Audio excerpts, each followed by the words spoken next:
Blake's Buzz Live. Buzz, buzz, buzz, buzz, buzz, buzz. It's Blake's Buzz Live. Buzz, buzz, buzz, buzz, buzz, buzz. It's Blake's Buzz Live. More, hate less, read comics. It's Blake's Buzz Live. Buzz, buzz, babies. Hey, buzz, babies. Look at StreamYard working tonight when we have a scheduled stream. Unlike last night, that was fun. Anyways, hi, everybody. How's it going? It's Friday. I'm excited. I'm actually not. You know what I have to do all weekend? Edit so much video, so much, but like tons of really cool interviews. One of which is El Camino creator, which is we're bringing on another one tonight, which is exciting. Anyway, he's been on the show before, and a lot of you may know him from some of the awesome books he's made. We're talking Taft Sturgeon. We're talking the dustiest pirates ever, the Dust Pirates. We're talking the worst dudes, Ancient Noise. He's done Ninja Turtles, and now, ladies and gentlemen, he is doing Rick and Morty. What's up, dude? God damn, what an intro. I'm so good at my job. What's up, Tony? Damn, dude. I can't live up to that. Nobody can. It's okay. And that's, yes, you can. Yes, you can. You're a great artist. And I always have to remind everybody that I own that Akira piece. That's mine and it's nobody else's. But yeah, it's been a few months. You're always busy. You've always got some cool stuff working, and you got some cool stuff going on in the kitchen. And you just had a big Oni press release come out. Yes, yeah. I try to stay working. It's being a working artist is always been a dream, so. Yeah, like right. You gotta. It's either work or starve. Yeah, I guess. Yeah, I'm drawing Rick and Morty book. It's called In Rickvolt. It's a 4-issue series written by Mike Moreci, colors by Josh Jensen, letter by Crank. That's a pretty big Gabe Garnilo. That's a pretty big like get for a Rick and Morty book. Like, I mean, that like Moreci's hot right now. Like you're coming off Ninja Turtles still, like, you know, like, and then like we mentioned, you know, you've done a couple Rick and Morty covers. Is this kind of how like it works sometimes? Like you do a couple covers and then maybe it's like, because it's happened with you now, like with IDW and Oni, I feel like. Yeah, with Oni for sure. IDW, I did that one issue of Turtles, and I did a cover, and then they were like going through a change, and that was like towards the end of Sophie's run. So okay, like, I thought you did more covers. I apologize. I'm sorry. No, it's all good. It's all good. Yeah, I would have done more. I love Ninja Turtles is fun, but IDW would be smart. Maybe I'm just saying. I don't know if any. Greg likes me. Maybe Greg's watching. I don't know. That's just good. I'm just kidding. Yeah. Yeah, with Rick and Morty, it happened that way for sure. Like I did a couple covers, and then I did a part of 20 pages in the spring break special that came out in May. That's right.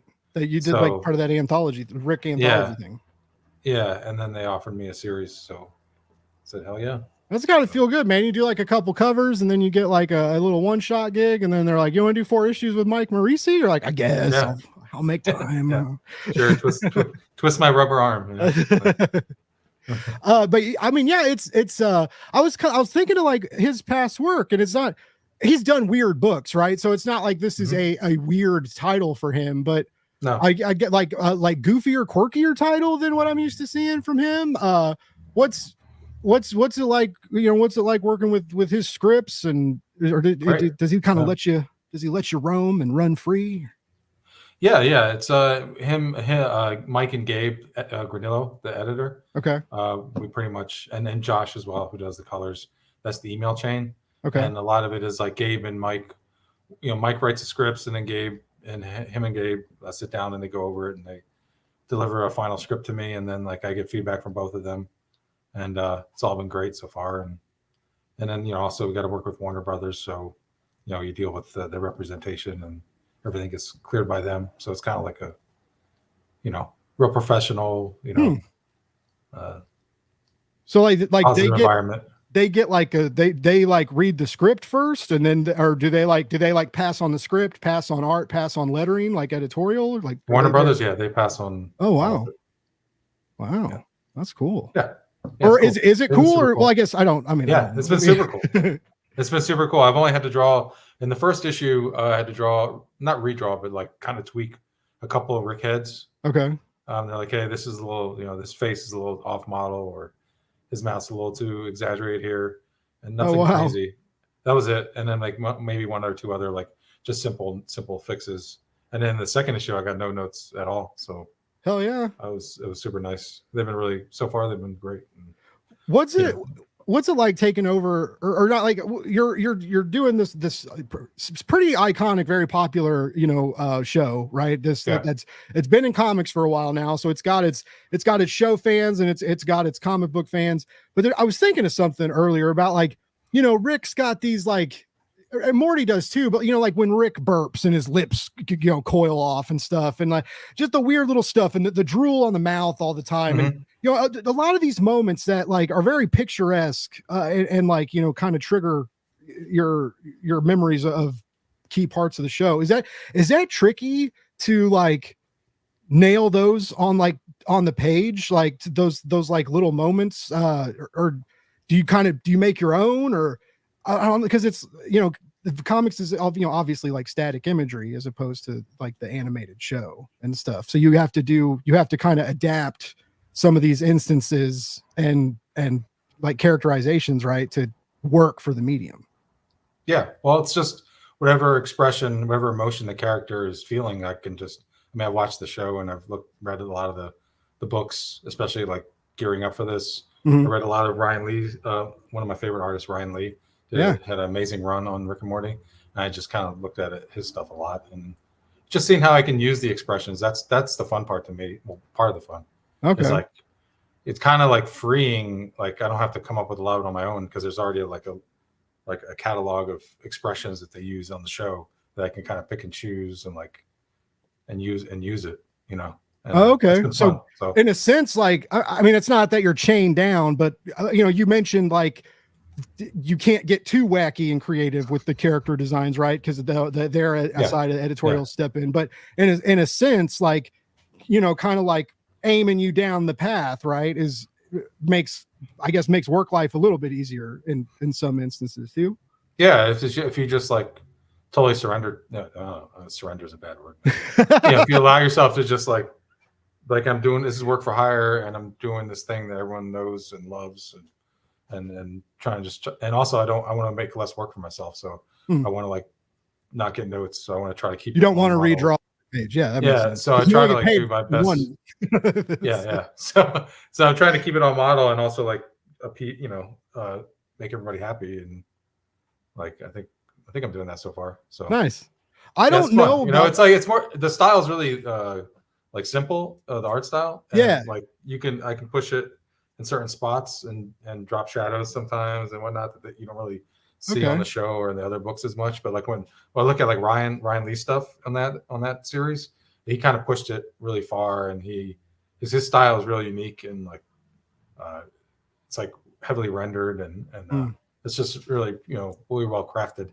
And I kind of saw like where he was pushing things, and I just kind of like, all right, well, I want to try to do the animation style, but like maybe add a little subtle, like some subtle shadows and push it like my storytelling, push it a little more towards like the dynamics a little more, instead of like, because some of the stuff like the people who've done the books I've seen where I liked it, but it's kind of flat, and then some people push it. Mm-hmm. It's kind of like people who are animators doing it, and then I kind of see like where they are as far as like their art, their chops, so to speak. And then, like, see how far I can push it and not like get told that I push it too far. I have to redraw things, like you said. And, nice. Make my life harder. Well, so it's just like, kind of just like kind of like just embracing it and like kind of exposing myself to the show again and looking at all the art and just kind of like trying to just do it justice, I guess. Cool. I have a buddy who does like office graphics design side of Oni, and like even a few years ago there was some worries and stuff, but he really likes working there. And like I haven't talked to a lot of like Oni creators. I've had a few on, but not many. But it seems like most people, like it's a cool place. I've thought for a long time like they have like an amazing catalog, and these Rick and Morty books have like there's a long line of them now, and they do like cool spin-offs. Like there was like the Dungeons and Dragons one, and and there you could even get a Dungeons and Dragons starter campaign box with like a Rick and Morty like campaign. And of course, it's sold out. I found that like after I was like prepping for you, and I was like, and I went and I was like, oh, I'm not spending $150 on that. No, I was like. But anyway, it's like it's a big fan base, and we all saw what they did for fucking sauce packets at McDonald's, right? So like, were you nervous, like akin to working on Ninja Turtles, like like when you step into a big franchise, or is it more excitement? Is it more like you're like, I'm here and I'm stoked to be here, and that's a different kind of nerve, maybe? Yeah, I don't know. I love doing it. So for me, it's like, oh, cool, I get to do this. Nice. It's not really like, I don't know. So you stressed about different stuff. You are able to like enjoy it and not be like, are the fans going to like me? Or, cause if I was an artist, that's what I would be like, Tony. I would be like, what is it? Stop reading reviews. Yeah. You can't read reviews. I don't think. Okay. Yeah. Yeah. That's the first thing you have to do. I like hearing that as a review writer that people don't. Well, as a creator, I don't think I know. I get it. Yeah. For a creator, I think like, no, it would be weird. If people like sharing with me, like, hey, you should read this, I'll check it out. But I don't like. I try to search them out because I have in the past, and they can hurt. Like I read, if you read a review that is kind of biting, or is like, especially if they say something that you actually believe is true, then that actually hurts. But then there's other people who who are just like completely malicious, and it's like, why am I reading any of this? Like all that matters is like the people I work with, and like my internal like I already beat myself up with my art already. I don't need to like read other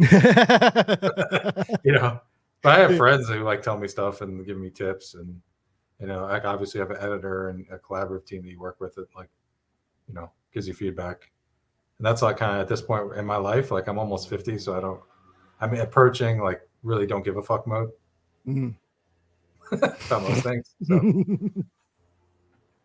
What does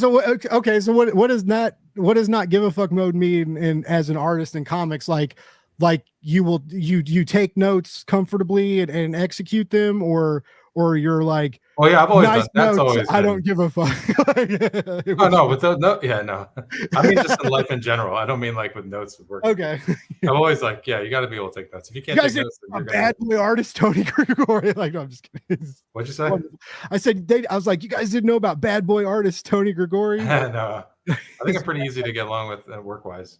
That's what. Yeah, everybody. Well, yeah, when I was younger, I think I had problems with people, like everybody does. Yeah, like I have some people I work with who are best friends to this day, who are like family to me. And then I have other people I work with who hate my guts.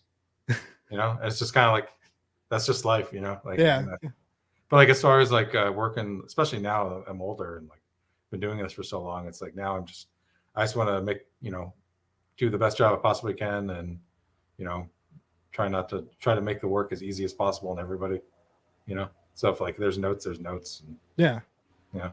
that's as far as like I just mean like reviewers and like what people online say about stuff. It's like they're gonna say what they're gonna say, so I don't really give a fuck. I wish I was like that. I care. Like I don't I mean, it's funny to laugh at, I think it's hilarious, but I've seen people do that, like posts like, or even like make like graphics of like bad reviews, like pulling quotes from it. And I'm like, wait, that's cool. I used to hang rejection letters up when I was sending out like short stories. Like, yeah, if you like put reviews and it's all like bad reviews and you kind of like use it to promote your book, I think that's funny. Yeah, it works. Yeah, I don't think there's anything wrong with that. That's hilarious. And you're like, especially if like your book ends up making money too, right? Because then you're like, you prick, you promoted me and thought you were, like that's the worst when you accidentally promote something you hated. There's nothing more like that. If you can mind fuck someone into that, you've done it. You've won. So just, as long as they're talking about you, right? Life hack. Yeah, exactly. Like there is bad press. So like that no press is bad press is kind of bullshit. But yeah, the discourse out there, because most likely, no matter what someone I would say like Drake got bad press recently. Oh my God. Yeah. And I was reading something about how like, iconic this new rap battle was, just because of like numbers, but also just how easy it is to release their music now too, right? Like they can instantly release their music to millions of people. You don't have to like go to a store to buy an album, or even you didn't even have to download it to stream it everywhere, right? Anyway, but how like iconic this was and the numbers and everything, and we're like recovering from this like rap battle, and I was like, damn, man. And there, but I mean, both of them, like, there's some intense accusations being thrown around. Like, it was interesting, you know. Like, someone said comics should do that. Like, people should do like diss one shots, and I was like, I don't think that's a good idea. Like, we've already seen what happens with that stuff. Right? Yeah. Like, there's enough. I mean, that's just. I mean, I think if you can say stuff with your art, you know, that's like. Yeah. I mean, I think that's different. And they said a lot. Yeah, well, I mean, the thing is the Drake stuff, everyone, I mean, a lot of it is common knowledge. Yeah. So it's like, it's kind of crazy that people just let that shit slide. And the I Kendrick stuff, like too, the stuff he said about Kendrick, there's no evidence of it and there's no proof of it. He just said it in a thing. So, like, I don't know. Take that for what it's worth, I guess. Yeah. I mean, if you're going to have a secret, I never liked Drake, so I'm glad to. I'm too old to like Drake. Like, he was like too poppy, and it's not really like. He used to be like a sweet little nerdy Canadian guy. Like, he used to wear like Christmas sweaters when he performed. Like, he was a little weirdo. Well, I mean, there's nothing wrong. Like, you know, Dr. Dre used to wear like flashy sequins when he was like doing disco stuff, and Tupac went to art school in Baltimore. You know, so they're not all. You know, everyone's got their own little backstory. So. Yeah, but the other day I saw him in like. I begrudge him like how he moves around and how he. That's like. Yeah. People come from what they come from, you know. You can't. That's true. But I did used to like him. I liked his first like Fireworks. I used to listen to Fireworks. The only song I know from is like we start from the bottom, now we're here. Oh, yeah, that's and that quote will like die with humanity. Like when aliens find all our corpses one day, they'll be like, huh, who said that? Anyway, but yeah, it's an interesting time for sure. But speaking of interesting times, like on top of like, you know, have you seen Taft yet? I saw the books landed with David. I have a Christmas special. David sent me a proof a month ago to go over. Oh, nice. So I have that, and there was like some tweaks that he had to have before we went to the final printing. Okay. So I haven't seen the final yet. I haven't got it in my hands yet. He was posting pictures. They look good. Yeah. I can't wait. It's a cool book, man. Yeah, we got to do a little Christmas reading, maybe. Like this Christmas find a way to do some sort of Christmas reading. Yeah, that'd be pretty sweet. Or do something in July. Do some Christmas in July, actually. No, I don't believe in that. Hot, man. I can't do Christmas in July. It is hot. But yeah, so you're about to get to see that. I'm assuming you'll get some copies sent your way eventually.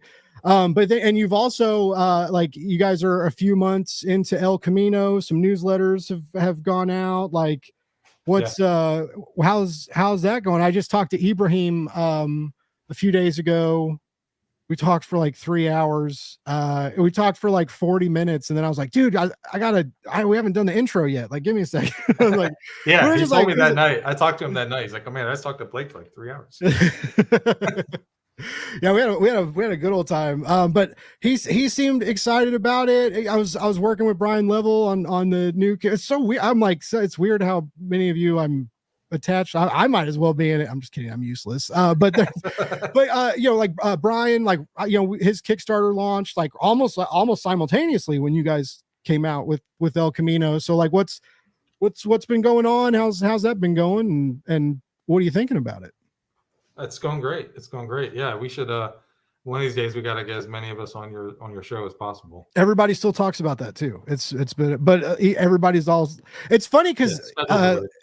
And there are a lot of you guys have kids and stuff like, and they do. I don't. Schedules and my kid is this is my kid right here. Same with Ibrahim has his dog. And he's got his YouTube channel though. That's his, he's married. You know, he's married, so he has a life outside. Just to make his toys and stuff. Is there going to be like an El Camino toy line that like I think you should make Ibrahim do it. I don't know. I can make him do anything. I can't make that man do anything. I just, No, he's like, I mean, he's I there think, making toys, you know, like it's, I mean, I think that's, for him, that's a hobby. So I think, and it's yeah, like, it's a joy of his. So like, I think to tell him, hey, you got to do this, or for him to suck feel like all he that has to, joy out of it. Yeah. yeah, let him cook and let him have fun on his own and whatever his muse takes him. So How yeah. did the like what was like kind of the origin story of it though? Like what, because all you guys are tight. You've all known each other for a very, very long time. I know that. And but what prompted this journey? Well, yeah, like you said, we're all pretty tight. Like during the pandemic, like I've known Ibrahim for crap, over a decade probably. Oh So wow. yeah, and then Brian almost as long, and then Ramon and I were like would chat on Twitter, and then like right on 2018, um, we started talking more, and then we were in a sports DM together, and we got close, and then we kind of developed a friendship, and then the pandemic hit, and then we were all just locked inside doing Mm. Zoom calls and hanging out all day in Google chats, and there's like, it's just a group of us that hang out, and and Justin as well. That's how I met Justin, was during the pandemic. Okay. Met him through Ramon, and we got close that way. So like it's kind of like forged, over the years of just like we say in our mission statement, so to speak, like where it's a bunch of blue collar people from Mm. blue collar backgrounds who just love making comics, and that's kind of like how the fit. And we all come from different places and different generations. Like I think I'm the oldest, and then Ramon's the youngest. So Okay. yeah, it's a nice little mix of styles as well. Like I'm, probably the most cartoony of the lot of us. Ibrahim's probably a little more realistic, and then Yeah. everyone else is like in the range of that. Yeah, there's a wide range of style and ability. And I know you guys have been sneaking like in the newsletters, and I know like there's like art drops and stuff planned and things. And Yeah, we've done a couple art drops already, and we have a newsletter. We try to put out a newsletter one a month at least, and they're on Wednesdays. okay. And depending on like what we have going on, like I had the book announcement, so we did a newsletter on Wednesday. But yeah, we've got some stuff planned. Like we're attending Rose City Comic Con, Ibrahim, Justin, and I, Cool. in September. So that'll be fun. That'll be my first away con since before the pandemic. Yeah, So you haven't done a 2018. con in a while, right? Like, It's been a long time. Yeah, I've done like MizCon is next weekend here in Missoula, and I'll be Mhm. doing that. I just panel there. I don't really do much else. okay. And but that's like literally like 3 blocks away at the Holiday Inn. So I just Oh, walk nice. over there. So I don't really consider it like a like a big show. Okay. So yeah, I haven't left Missoula since the pandemic, so it's kind of been Hmm. it's gonna be fun to get out of here for a week. Dude, I was thinking about some of the stuff I haven't done since the pandemic the other day, and I was like, I haven't been to a concert in forever. I have I've fucking been to a Creed couple shows. tickets. Yeah. I have Creed tickets for the fall. I don't know why I did Oh, that. Creed. Yeah, Creed That's awesome.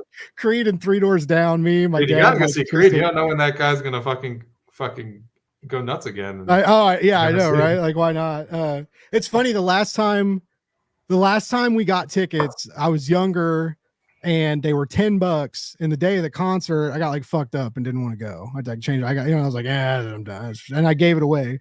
And now and now we're like, oh yeah, let's go to Creed. And I was like, yeah, give me a ticket. And they were like, all right, you owe me $50. I was like, $50. And then I was like, oh wait, to see a band now, that's not. Yeah, it's just Really? that's going right. Yeah. Like a last band I went to go see was the last big show. Like I go to local shows here, Yeah. where it was like local bands and my friends' bands here in Missoula. They'll be playing at like a venue. Okay.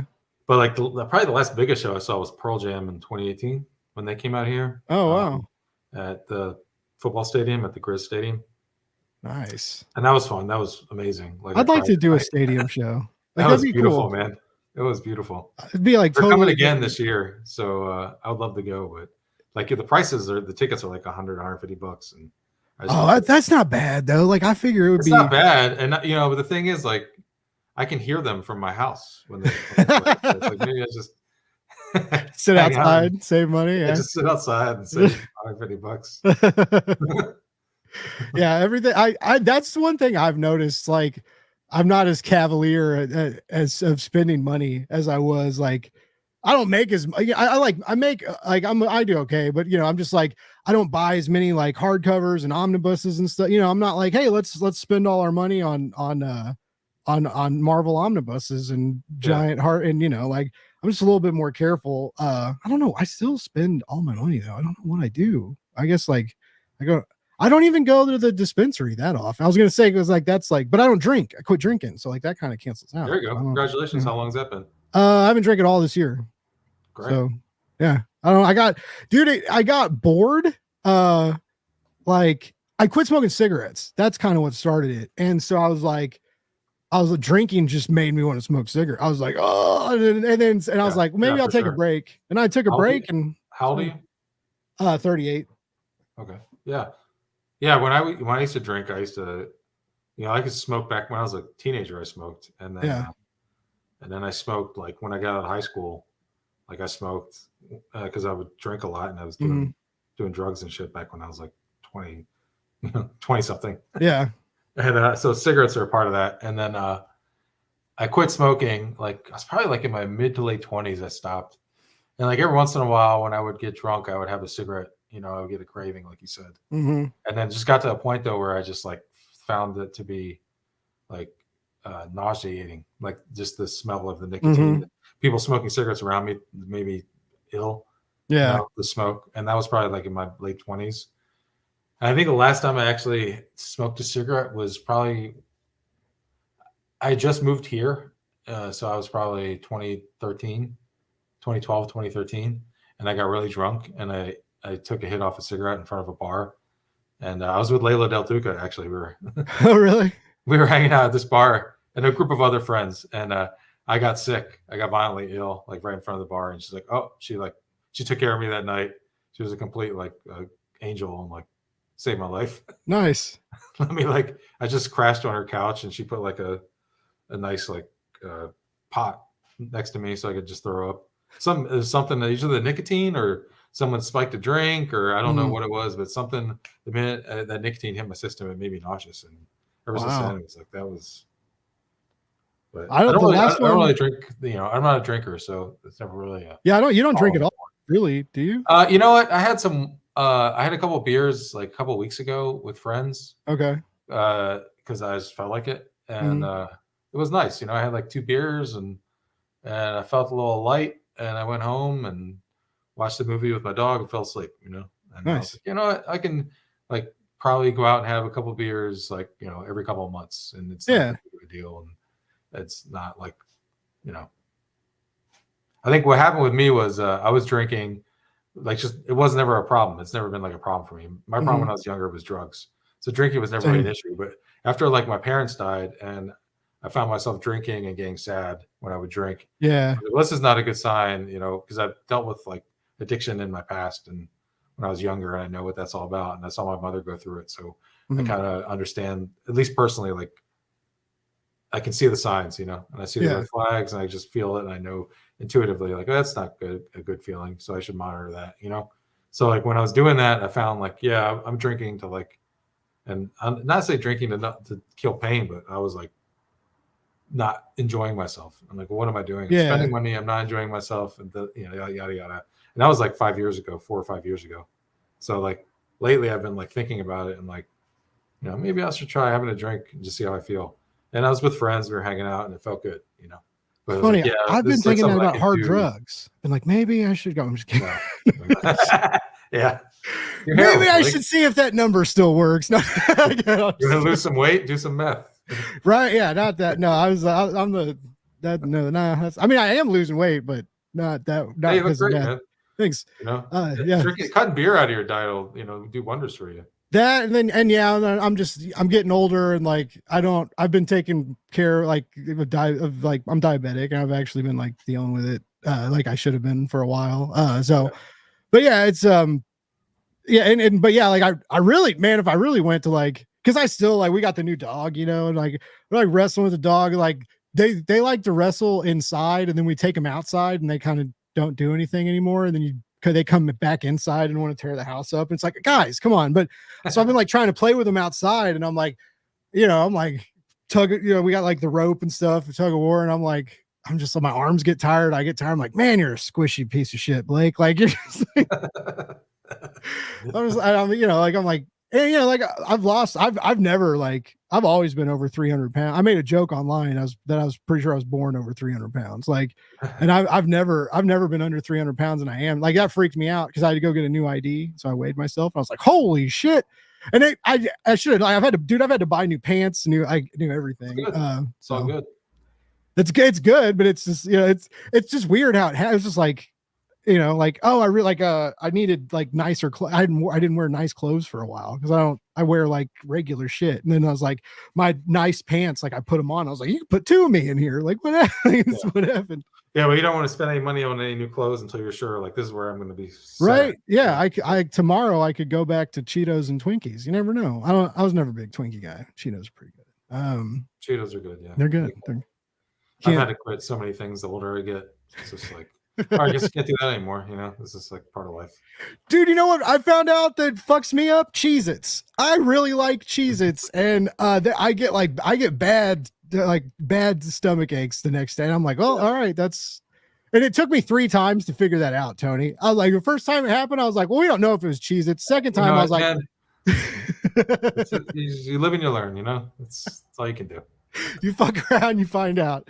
Sometimes it takes you 3 times. Hey, I got a question though, because I remember when I had to quit drinking, and I quit drinking because like I got fired from the bar, right? And it was like a violent, like I didn't have money and I didn't have. It was just like you're stuck at home and nothing, you know, like you don't have money to call that guy, and you don't have money to go out drinking, and so it's just like everything's different instantaneously. But like writing and stuff kind of got weird, and I was depressed. But like alcohol's a depressant, you know. So like I was a bartender for 15 years, and yeah, you know, you kind of like you see the cycle of the alcoholic and alcoholism, and just how alcohol affects the body. You know, like if you drink to feel better, well, the drinking, you know, that night you have fun for a bit, but then the next day you'll be depressed because that's the thing about alcohol. Like when I had this 2 beers a couple weeks ago, I noticed the next day I was lower mentally and personally than I usually am. And I'm like, oh, that's the alcohol. That's the come down. That's the hangover. That's the after effects. And you just gotta like, I'm like, I know what that is. And I know that feeling, you know, and I know that's what that is. It's not real. You know what I mean? It's like the booze, and it's the come down from the chemical. So, you know, I understand that, and I'm able to like understand that. But like back in the day, like, I would be in the same cycle where I'd be like, I want to go out and have a good time, and I want to chase that high of going out, and not even like high of drugs, but going out and drinking and just being social with people, and the feeling of like kind of feeling free, you know? Yeah. But then like the come down from that, and then like, the older I got, like the worse it would get. It'd be like, all right, I feel like depressed for 2 days after I drink.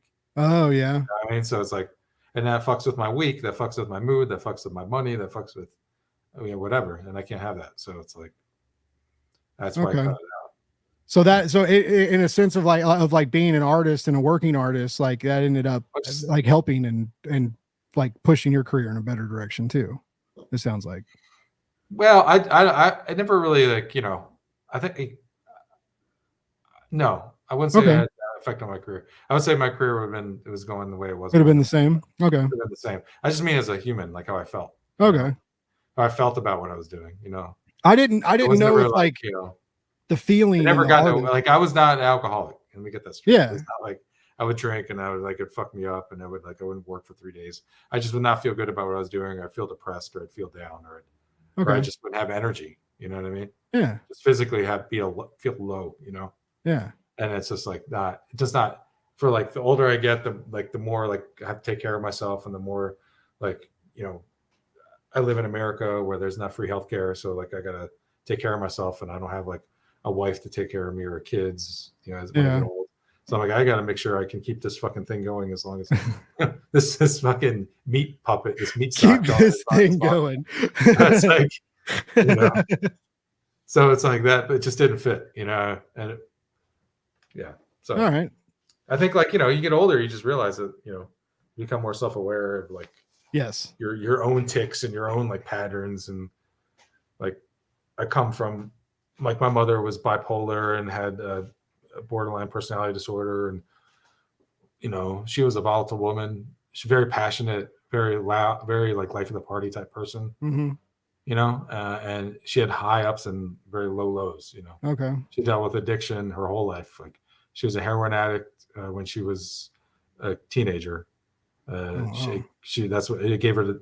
Heroin gave her the disease and eventually ended her life. So like I've seen like the ups and downs of all that. So and then the older I get, I see it in myself, and I notice my own personal like red flags, and and like what I can handle, what I can physically and mentally handle. Yeah. So we all are on our own little path, right? So you'll figure out your own stuff, whatever that is. Hopefully. God damn, I hope so. I'm trying. Now, I have no idea what's going on, Tony. I think alcohol is the worst of them all because it's like one of those deals where it's socially acceptable. It's so accepted, like that's the problem.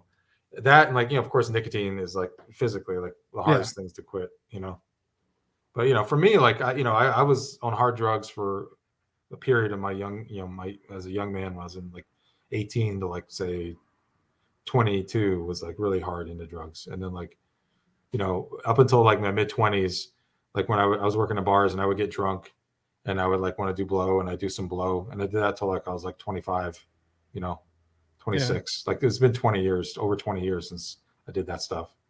But it was like one of those deals where I would be fine, and then I would get drunk and I would get an urge, and I would, it's always around because you're working in the environment. So like, and then, but then you come, for me, it was like I came to a moment where I realized, this is, what am I doing? Like, like I quit doing it, and then like every 6 months to a year, you'd fall off. Like, what am I doing this for? Like, what's, and then I stopped that. Yeah, I did that. Like, so I started working in the bar like when I was 27. So like I started in the industry a little later, and I didn't really start partying with people until I worked there a couple of years and got to know people. Well, about a year.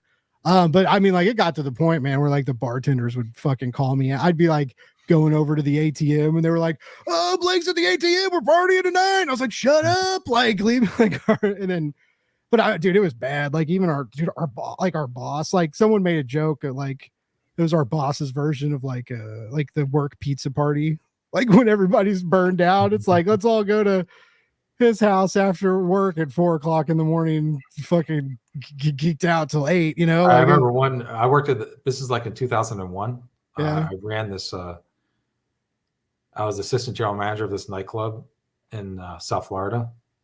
And I won't say where it was. I won't say any of that stuff.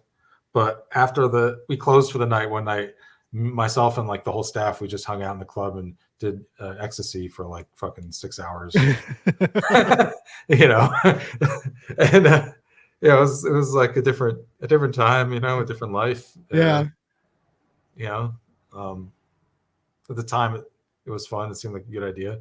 When you're like partying and the cleaning crew comes in and you're like, oh no. Yeah, you know the feeling. Yeah, I'm in there. That's when you get in trouble, like because they narc on you. They're like everybody was at the bar at 6 a.m. Like, no, we weren't. Like, my boss knew.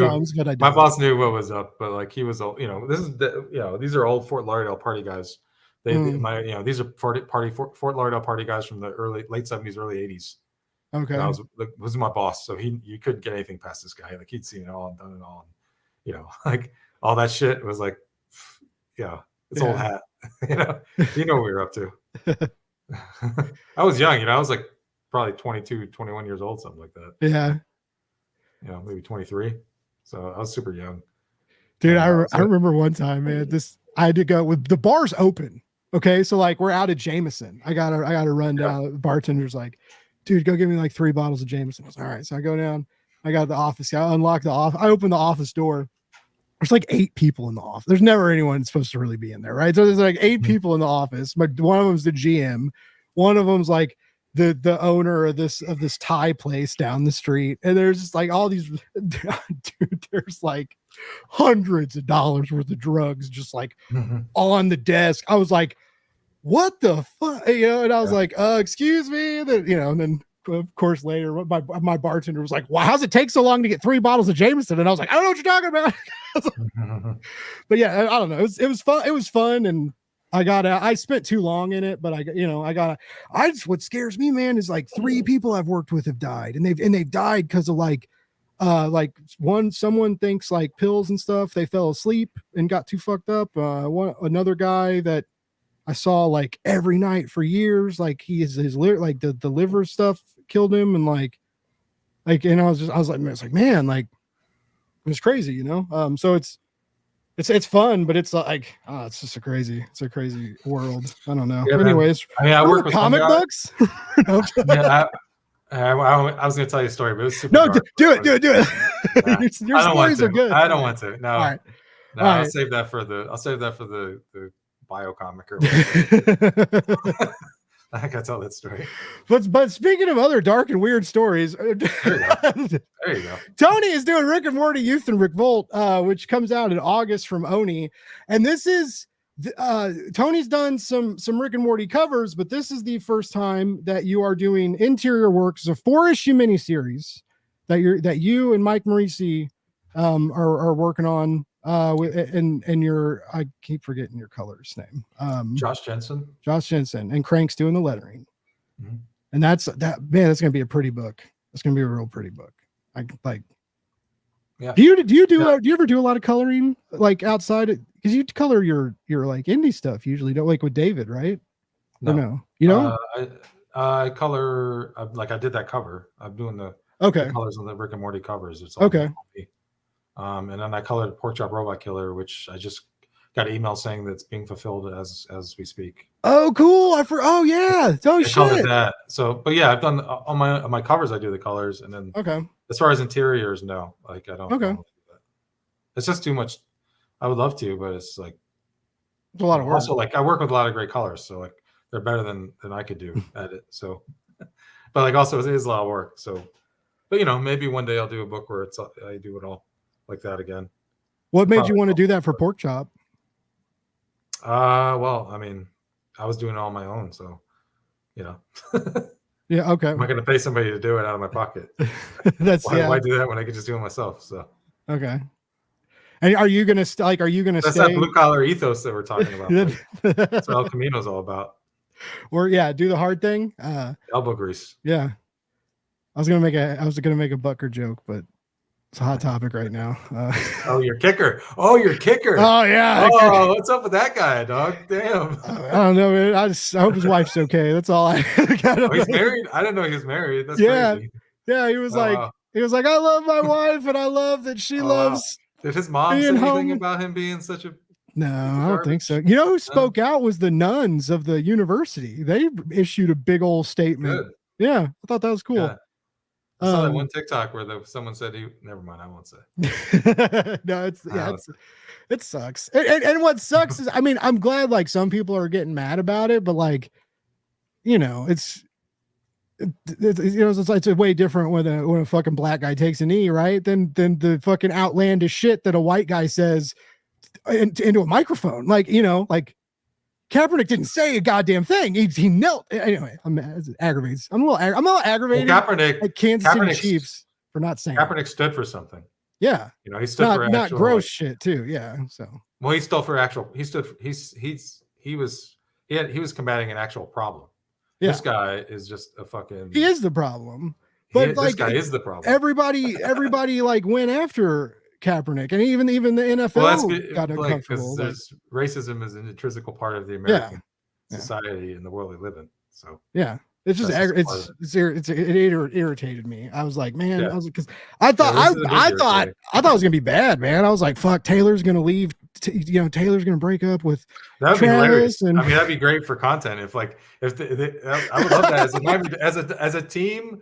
A rival team in the AFC, I would love to see like there be an internal strife where like, oh, Taylor's making them dump the kicker and destroying their relationship, and it's affecting Travis's game, and now Patrick Mahomes has to get involved. And then, Andy Reid's going to try to play a father figure, and we know how well that goes. So. And the team gets ripped apart, and I never have to hear that stupid fucking chant again. That fucking garbage dump of a stadium that y'all play in. With your racist ass fan. Never mind. Hold on. I got what? 44 minutes and 40 seconds. Kansas City. That is going to be the shorts. I put out. No, I'm mad. I love fans. I am a Chiefs fan, and I love the city, but like someone should have been like, "Hey, shut the fuck up, bud." I'm just playing. I love the Kansas City. It's a beautiful place. No, it's we joke because there's a lot of you're a Miami fan, and there's a lot of a lot of comic book friends are Birds fans too. So I mean, Birds fans. There's Niner fans. We're pissing everybody off. I got some Bills fans in my life now. I got all kinds of people. Now the liberal Catholics are mad at us. if they start a football team, that's the new rivalry, baby. But yeah, anyway, it's been a weird news week. And it's just you know what sucks is like on Facebook sucks, but like it's the people that like that I went to like grade school with or high school with, and then I'm like, ooh, you guys like, they're like, oh, I was like, man, we were raised better than that. Like we were raised religious too, but no one was ever told to like stay in the kitchen and breed, girls. Like no one ever did that in our schools. And now some of them are older and they're like sharing these posts and they're like, yeah, I agree. And I'm like, this is weird. Like, well, they're too young to know, like, they don't, they only see about like, oh yeah, it was bad for women back in the 50s or whatever. Yeah. They'd have no, like, there's no like reference. Yeah. There's no reference for whatever reason, or they don't really talk to their elders about it, or like, they're too terminally online, arguing with people that's a problem about shit. Yeah, that's a big problem. Especially like that's someone told me the other day, they're like, man, just take a break from social media. And I was like, yeah, it's on my job. Like, that's what sucks. Like, even well, you can filter out shit though. You don't have to like read I try. Like, have some self-control. Yeah. The only good thing about what I do and being online all the time is like I usually post for other people. So like I don't have a lot of time to doom scroll, but then when you just hit it and quit it, man. You make your post and you bail. And then you bail, yeah. And you go about your day or whatever, and then you have to go in, Yeah. And I like if you're on there for sports, you just like start it. What I did was I just unfollowed a bunch of stuff, and then like for sports, I just like have a sports account on Twitter. Yeah, you still have your burner account, right? Yeah, I have a sports burner, but I don't use it for anything but just like sports. So it's like because I don't like want like people who just follow my Twitter and want comic stuff to have to see like too much stuff about like the Miami Dolphins rookie minicamp or whatever. So like I'm sure no one cares a fuck about that but me. So that's mainly for that. And then and everything else like in that, like I don't, when I'm on there, my main, if I'm on Twitter, I just use it for work, and then I try not to like get involved in any of the drama and any of the bullshit. And that's good. I follow a couple of political people who I get news from, and that's it. But it's not really like I'll get wrapped up in it, man. That's good. That's the way to be. I try. Like I said, I really do. But you're going to be 40, man. You can't be caring about this sort of stuff. That's true. I can't be caring about anything. I'm in my fuck it all era. I gotta get there. You're entering middle age. You gotta like let this shit go, You're running out of time, Blake. You don't have time to worry anymore. Enjoy the day, man. Enjoy the moment. Shit. What an interesting interview, Tony Gregori. I see your tweets about like being upset about. No, I had a talking to. I was thinking like, man, Blake just needs a friend. You just need like a DM friend. To, express your frustrations to, but you don't need to like go on there and because like your whole thing is like you want people to read what you're put out, check out your content and like the stuff you're talking about. Yeah. And like with anything else, like people just will mute you. Like I'm sure half the people who follow me on anything are muted me because they're tired of me ranting and raving about something. Yeah. So yeah. It's like Like when people are always like they're like, oh, I'm about to launch a Kickstarter. Like, please forgive me is me. And I'm like, sorry, I'm in a bad mood. It's like, please, give me 3 days. But yeah, no, I don't DM. I always feel like I always feel bad. Like you got a work thing, venting. and then you have a work thing, and you have a personal thing. You know, I have to hide. I need to. Aubrey Sitterson told me something really smart one time. He's like, he said, don't use like Twitter as a live journal, you know, like, yes, I forget that. Because what that we used to like, that's like, I was of the age when like, that's how we started social media, right? Like with Zanga and MySpace, and it was all like long form blog feeling. You can still do that, man. Just start a blog, you know, just do it somewhere else. Yeah. Blake's blog. It fucking, that's literally what my Substack's called right now. Cause I don't know what to call it. There you go. And then you could vent there. You could talk it. You could vent there and then be like, this is where I, like, you know how George R.R. Martin just has his sports blog still? Yeah. And he talks about the Jets and the Giants and whatever, the Mets and whatever else, you know? He doesn't really talk about Game of Thrones too much. Yeah. And like his writing and stuff. You should do that. Just have like where you have your events and your whatever you want to get off. I thought about doing that with like video. I have a video because I was doing like vlogging at the con, you know? And I overate some edibles at the con for a moment, and my back was hurting real bad, Tony, because I brought too much recording equipment day one. I was like, I'm gonna make some real cool shit, and then I was like, proton pack. Yeah, I had a fucking proton pack basically. Like it was like battery packs and fucking USB wires going everywhere. Francis Manipool's like a big fucking like tech nerd, and he was like, I've never seen anything like this, dude. I brought a mixer with me. I'm like micing people up at the con, like, yeah, anyway, it was stupid. But I was like, my back was hurting. There's like 4 panels in a row, and I was like, oh, cool. I'll go to the panels, and they're like big panels with like Claremont and a lot of big like. So I was like, I'll go to the panels, take notes, ask questions, do some write-ups or something, and chill.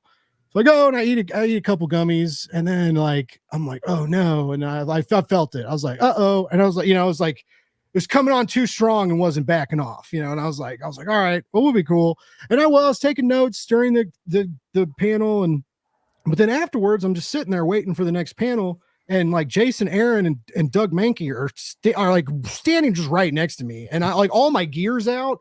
And they're like having a conversation with someone, and I'm like looking up. I'm like, what do I do? I'm like, do I get up and leave? But like all my camera and shit's out, you know. And I'm like, and I was like, oh, dude, I like almost. I didn't like freak out, but I was like, oh my god, I hope they don't talk to me right now. And then finally they walked away, and I was like, and I didn't know what to do. And I recorded this video, and I was like, guys, you won't believe what happened. I like told this story about being too high at Planet Comic-Con. And I was like, I don't know what to do with this video. Like, I don't think I can put it. I mean, I could put it on YouTube, but I feel like someone might get mad at me. I don't know. Maybe they won't. I don't know. It's legal, but people are dumb. Like we said, it's way more. It's way more socially acceptable to walk around and take shots and drink than to like, no, I'm gonna go outside and fire up a joint and be right back. And people be like, well. Not here. I mean, it's legal here now. So it's legal here too, but people still are dumb. Like they're not dumb. Yeah, not here. It's like people smoke out public all the time. Really? It's like super chill. Oh. I live in a really leftist, like Missoula is like super lefty type. Yeah. Old hippie, Bernie Sanders territory. So okay. Yeah. That sounds nice. People are pretty progressive here. So people are smoking weed in public before it was legal here. So now it's just like they feel even more like liberated. I worry about it's like, it's not just like local, but like, I don't, because I heard like, I don't know, like a lot of people, like there's a lot of like weed streamers, and they like, dude, Tony, it's crazy. Like they'll get sent product and devices. Like live streamers? Yeah. Okay. But they're all moving to Twitch, because I guess if you like smoke on YouTube, they can, if they flag it as like tobacco usage, it can really hurt you. I was about to spark up. So I don't care, dude. I don't hurt your numbers, man. I don't I just duck that. You just like smoke's coming out. But yeah, I don't know, man. I don't know what streamers. I don't know what those kids are up to, man. Yeah, it's weird. It's weird. They're this. It's this, Tony. It's what the kids are up to. I have like all the equipment. I could start video game streaming, because we've been getting a lot of like indie games to review at Geek Network, And so we kind of wanted to try and stay up on it because it's content, and also like maybe we start getting bigger video games if we do this stuff. So I got like a capture card and it's like make video. Anyways, it's just, I told Ibra I'm behind on Ibra. I sent him a message today and apologized. And I was like, dude, I'm editing this weekend. I'm so sorry. He was like, dude, you're cool. Like I'm so tired of editing video, Tony. Oh God, it's terrible. I have to edit last night's interview because StreamYard fucked me. Because the nice thing about this is like it's live, right? So it stays. It stays. Now what I will do is I try to, find a clip, like make a clip, still. But yeah, the cool thing about live stream, and you guys will notice this too if you start doing streams and stuff for El Camino, when you do it this way, it stays there. So you're done. Like when you end the stream and end the recording, it stays on your YouTube channel, and then people can go watch it later, leave comments and stuff. Like, because I mean, a handful of people will watch me live, and then more people watch it, in the next week or two. So yeah, we did a test run, and we just we were happy with it, and it went well, and we just deleted it afterwards because it was just a test run. Oh yeah. But I did that for the first podcast I did. We did a vibe check. Yeah, that's what it was. Nice. But you all know, like you knew each other though, like so yeah, well, I mean, are you talking about the five of us? Yeah. Yeah, no, it's all it's just like we do that anyway all day. Okay. Like we'll be in there, like especially during the pandemic, it would be like a large group of people in a chat, and we're just all working together, watching movies or watching YouTube videos, or we'll listen to music and doing all kinds of stuff. So it's like we just figured like why not it's easy to just do a live stream of that. I gotcha. This is what I thought. So it's monetization stuff they get mad at you at, and I don't. No one's paying me. So basically, if you're monetized, YouTube, like for that video, YouTube could be like, we're not going to pay you for that video because you smoked on it or something. So I'm not monetized, Tony. So if you do what you got to do, baby. Fire it up. Fire it up. I just got that 4K Blu-ray. I haven't watched it yet. The Crow. Oh, so excited. I'm not too stoked on this remake, but yeah. I mean the old crying nipple tattoo is it's not that as much as that's it for me. It's the short hair for me. Oh really? Yeah, the Crow has to have long hair. I'm sorry. I shouldn't really talk shit because I'm just realizing I still haven't watched the trailer because I remember everybody was talking shit about it, and I was just kind of like, I mean, I would not watch the trailer because it shows too much. Just wait. I felt like it showed too much. I thought the new Twister trailer did the same thing. I felt like the new Twister trailer showed me the whole movie. I was like, this is everything. And then it's like, and then there's fire tornadoes. And I was like, I feel like that was a big reveal. You just threw out. What are you doing? I would love to be surprised by that. I know, right? I was like, that would have been a crucial, like, holy fuck. This is why we went to the theater moment, I mean, honestly, I would think all you have to do is say Twister 2, and people are going to be like, oh shit, I'm down. Like, I don't need to. I know what it is. I know what it's going to be. I was pretty stoked for it. More Twisters. It's just more Twisters. Yeah. I wanted some AI Bill Paxton, rest in peace. Like, no. Man, I watched that new Ghostbusters the other day. That shit was garbage. I haven't seen any of the new Ghostbusters. The Frozen Empire one? Yeah. Oh, man, that's so bad. Was the other one good? The one before it? No, I didn't like that either. Okay. I don't know which one was better. Maybe this one was better because it had all the Ghostbusters in it, but I don't know. I watched the new Suspiria. Well, not the new, but the Suspiria remake last week. I liked it. I liked it. Movie. Oh, yeah. It blew me away. I watched the remake first and then watched the original. So I watched them back-to-back nights. I watched the original and then I watched the remake. Oh, really? So I really like the original, but it was like purely that's like a vibe movie, like visually it's beautiful, and the soundtrack is amazing, obviously, and like just like the oppressive like goblin music, just during the whole thing and the screams and but there's not a lot of story there. I felt, and I kind of like, for me when I was watching it, it kind of meandered, and I was like halfway through it, I'm like, all right, there's not really much meat to the bone in the story, so there's not a lot of stuff for me propelling it through that middle part, but the ending I loved. But the new one, I was like, man, this is like, that's crazy. It was so good. Yeah. So good. And like, I love Tom York, and I love Radiohead, so that was just like icing on the cake. Oh yeah. Nice. Yeah. But the dancing, there's actually, because in the first one, there really wasn't much dancing at all. And then the remake, they like, it was like such a It was a very part. pertinent aspect. Yeah. Yeah. It's cool. And that shit at the end, without like spoiling it for anyone who hasn't seen it, that the whole end sequence, like the whole last act, was just fucking nuts. Like, Yeah. it's like, what the fuck am I watching, man? I know. It was gnarly. I watched it. I didn't realize until afterwards that Tilda Swinton played. I knew she played two characters. You know, she was yeah, and she right? was and she was the I don't want to say who, but at the end, the character at the end that showed up, she was that character as well. And I was just like, damn, I didn't even realize that until afterwards, and I saw because that makeup was so crazy. The same thing happened in that not Pearl with the Triple X horror movie or whatever, like that new trilogy. She's the Mia Goth movie. Yeah, right? They make Mia Goth look like this gross old lady, and she's naked. There's a part where she's naked, and you're like, whoa. And I didn't know at first, and I found out afterwards that it was her, and I was like, holy shit! Like, she's a beautiful woman, and they made her look ungodly repulsive. Crazy stuff. You know what I did? You know what I went and saw a couple weeks ago was Sasquatch Sunset. Was it amazing? It looks so good. Yeah. I would check. If you can catch it in a theater, I'd catch it in a theater. Okay. Because I just felt like seeing the makeup of the creatures that big was so impressive. Oh, cool. I felt like it was so weird. Like, I went with two of my buddies, and we were in like a small theater with like maybe 5 or 6 other people, and we were all giggling at it. And there was parts that are like just laugh out loud. I was just the whole theater was howling because it was so fucking awesome, crazy and fucked up and weird and funny. But then my one friend absolutely hated it, and then my other friend was kind of in the middle of wasn't sure, and I absolutely loved it. So it's just funny. It's like I don't know what I thought going in. I was like, I heard this was like it's played straight for the most part, but I was like, is it going to be kind of like Harry and the Hendersons? But like when it starts, you're like, no, this is like something completely different. Yeah, it looks super weird. Like, like the first 10 minutes, I was like on the fence, and then about maybe 15, and then something happens 15 minutes in that kind of like, I was like, oh, I'm all in, because it takes off from there. Nice. And I won't say what it is, but you'll I think if you see it, you'll know what I'm talking about. That's cool. Hell yeah. I didn't know that movie was out yet. I saw a trailer for it.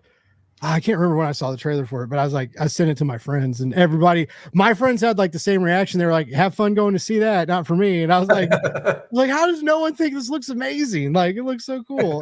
There's no humans in it. It's all Sasquatches. And one of them eats a mushroom. Like, and they're playing the music on the trees and shit. Like, there's a lot of shit that happens. I was all about the trailer. I thought it looked absolutely wonderful, and super weird, like super weird. Yeah, because we have an indie theater here that's close to my apartment. Okay, that I can walk to, and they'll play like some big movies. Like I saw Top Gun, the Top Gun sequel there, and I saw Dune 2 there. But they'll also play movies like that, and they'll also we'll do they're over the summer they'll do like Alien or Jaws. You can catch on the big screen. That's cool. Stuff like that. Yeah. And they'll do like indie. They'll do like a cult classic, night, and then they'll do like a week of Cronenberg or whatever. And it's always like something. Oh wow. Hell yeah! I wish we had places here that someone did like. Oh, the Roxy, Missoula.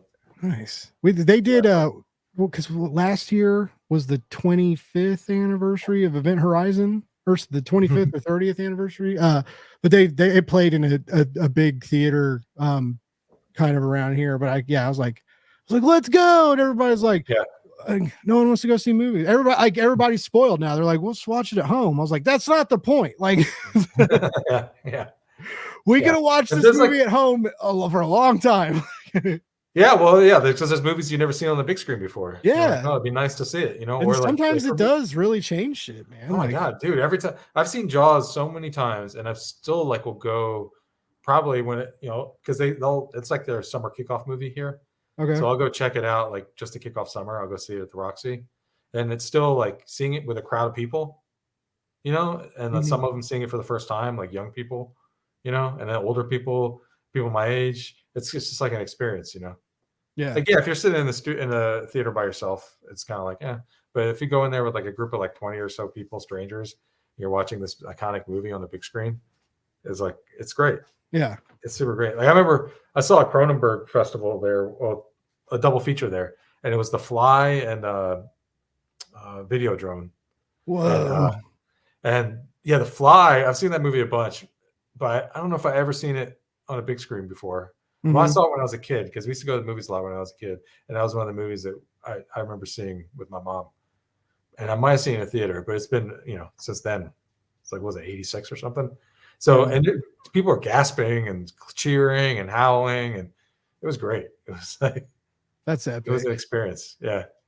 You know what I haven't done in a while is I've been wanting to go to go to a drive-through because like they have like the new projectors and stuff we're supposed to, and you can like beam it into the car stereo now and all this stuff. And like I've been it's gotta have the technology on the drive-through's gotta be pretty top notch. I know, you would think like because like every year there's like 8 new versions of TVs that come out that are like and this one's $3,000 and this one's $5,000 and this one's like a portal to another dimension. Like, so yeah, I haven't been to a cool to see like a slasher movie too, to see like a Friday 13th or like in the car, like hearing people like scream and like that'd be sweet. That'd be cool. Yeah. It's getting summertime. I think when I was a kid, I remember when I was a little kid, we saw ET at a drive-through once. Oh really? Yeah. The one 80s were a magical time. We still had drive-thrus back in the 80s. We had one when I was my buddy's dad took us. We saw Matthew Broderick's Godzilla and Matt LeBlanc's Lost in Space. We went to. I remember going to that double feature. And I think that's why I like will defend and enjoy that Godzilla movie, like because it was just. It's fun. That movie's fun. Yeah, it's stupid, but it's fun. Yeah.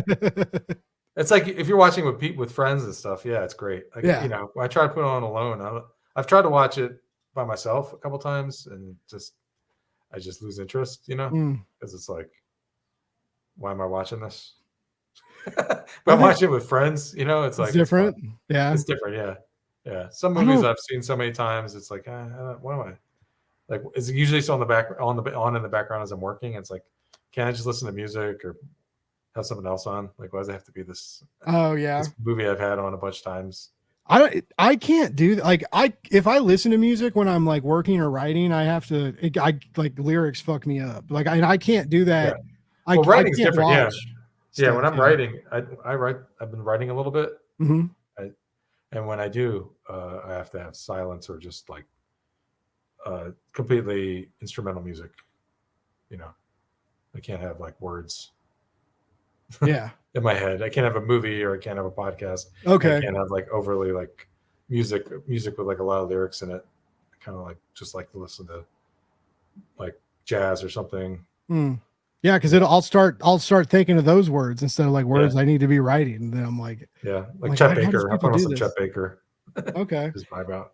I used to do some of the grad students they used to tell me to like some of the cooler movie soundtracks like that use like the orchestral soundtracks and stuff like that was kind of cool. That worked. But I don't know. I feel like just give me dead silence. I can sometimes dead silence. I like to draw on dead silence too. Like that's a nice for me. It's like if I'm trying to get going in the day and I'm having a hard time like just getting it going, so to speak. Mm-hmm. Like doing my warm-ups or whatever, I kind of just turn everything off and draw in silence for like a good 45 minutes. And then by the end of that, I'm like totally locked in and I'll like put on something. Oh, that's that's a kind of different warm-up. Like, well, I mean, like if in the morning, I find if this is all just personal, like my body clock. Mm-hmm. I'm discovering it by myself. Is like when I wake up, I walk my dog in the morning. If I like don't listen to any music or any kind of like podcasts or anything like that, and I just like silence and I walk my dog and I just experience the world. And then I come home, I start my day. That's better for me than like waking up and then like drinking coffee and then putting on music or headphones and listening to something and start my errands that way, or my day that way.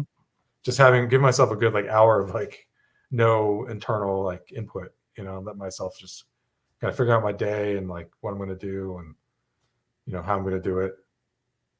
Like if I have to work on a page or a cover or whatever, Nice. Yeah. When I get up in the morning, I just stare at the wall. Why? No.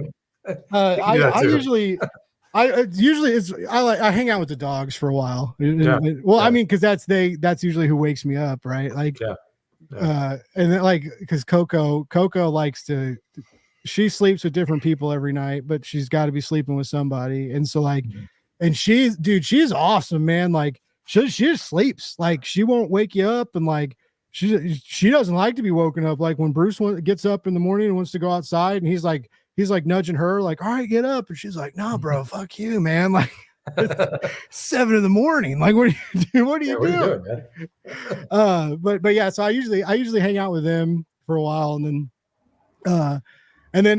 I do like my bullshit social media and like talk to my friends and send memes and watch videos in the morning, and then kind of like, and then I'm like, I kind of have like a me time, and then I'm like, all right, let's go. Yeah, let's go sell these books. Well, you know, I wake up around like 10:30, 11, you know, so Okay. I work at night, and I usually wake up around 10:30, 11, and I just get up that early no matter what. What's up? How you doing? I'm okay. I'm supposed to read the thing. I have my glasses on, so I can't see. Oh, they said I was okay too. Shout out to Sons of Milner. They got an awesome show, and I think we're going to be doing they're good. We're doing a Magma Comics special this weekend, I think, hopefully. Oh yeah, see, my buddies Sean Gorman, and I don't know Joe Esposito, but I like his work. They just announced that new book. Yeah, I did a variant for that book that they have yet to be announced. Oh, cool. I spilled the beans there, but Blake's Buzz exclusive. Also, speaking of beans and spilling, this just real quick, just to give you a taste of for those of you that stuck out this long. Did you hack me? What the fuck? Did I hack you? Oh wait, no, that was a joke. Yes, no, you know, I had the cybersecurity guys on the other week. They taught me shit. But here you can see some of just a couple quick glimpses of what Tony's got planned for Rick, Morty, and America's favorite family. That's one of them. I feel like you got them down. Like, I mean, even this like. The glances, the looks that they're giving each other, you got it. I feel like you got a really good grasp for the characters. Yeah. The story is like Morty is growing up, you know. Mm-hmm. He's experiencing adolescence, and he's wanting to do things on his own, and like tired of doing whatever Rick says all the time. You know, and like Rick will promise him they can drive the spaceship, and he doesn't let him. He never does. Things like that. He never does. And he's starting to rebel a little bit, and you know, Rick has gone through this before, and through his life, he at one point he created another universe of just 12-year-olds. They'll never grow up, so like they're starting to rebel at the same time as Morty, and they're coming into their reality to kind of exact revenge on Rick and liberate themselves from his oppressive rule. That's what I kind of like about Rick and Morty, because it seems like to me Rick is he's really the villain in this. Oh yeah, he's a villain a lot of the time. Like he's he's kind of he's the absentee father. He's a villain. He's in this he's a bit of the rogue. So yeah, and in this alternate universe, there's another Morty who is kind of the linchpin, the kingpin of this army, this militia. He's like the leader.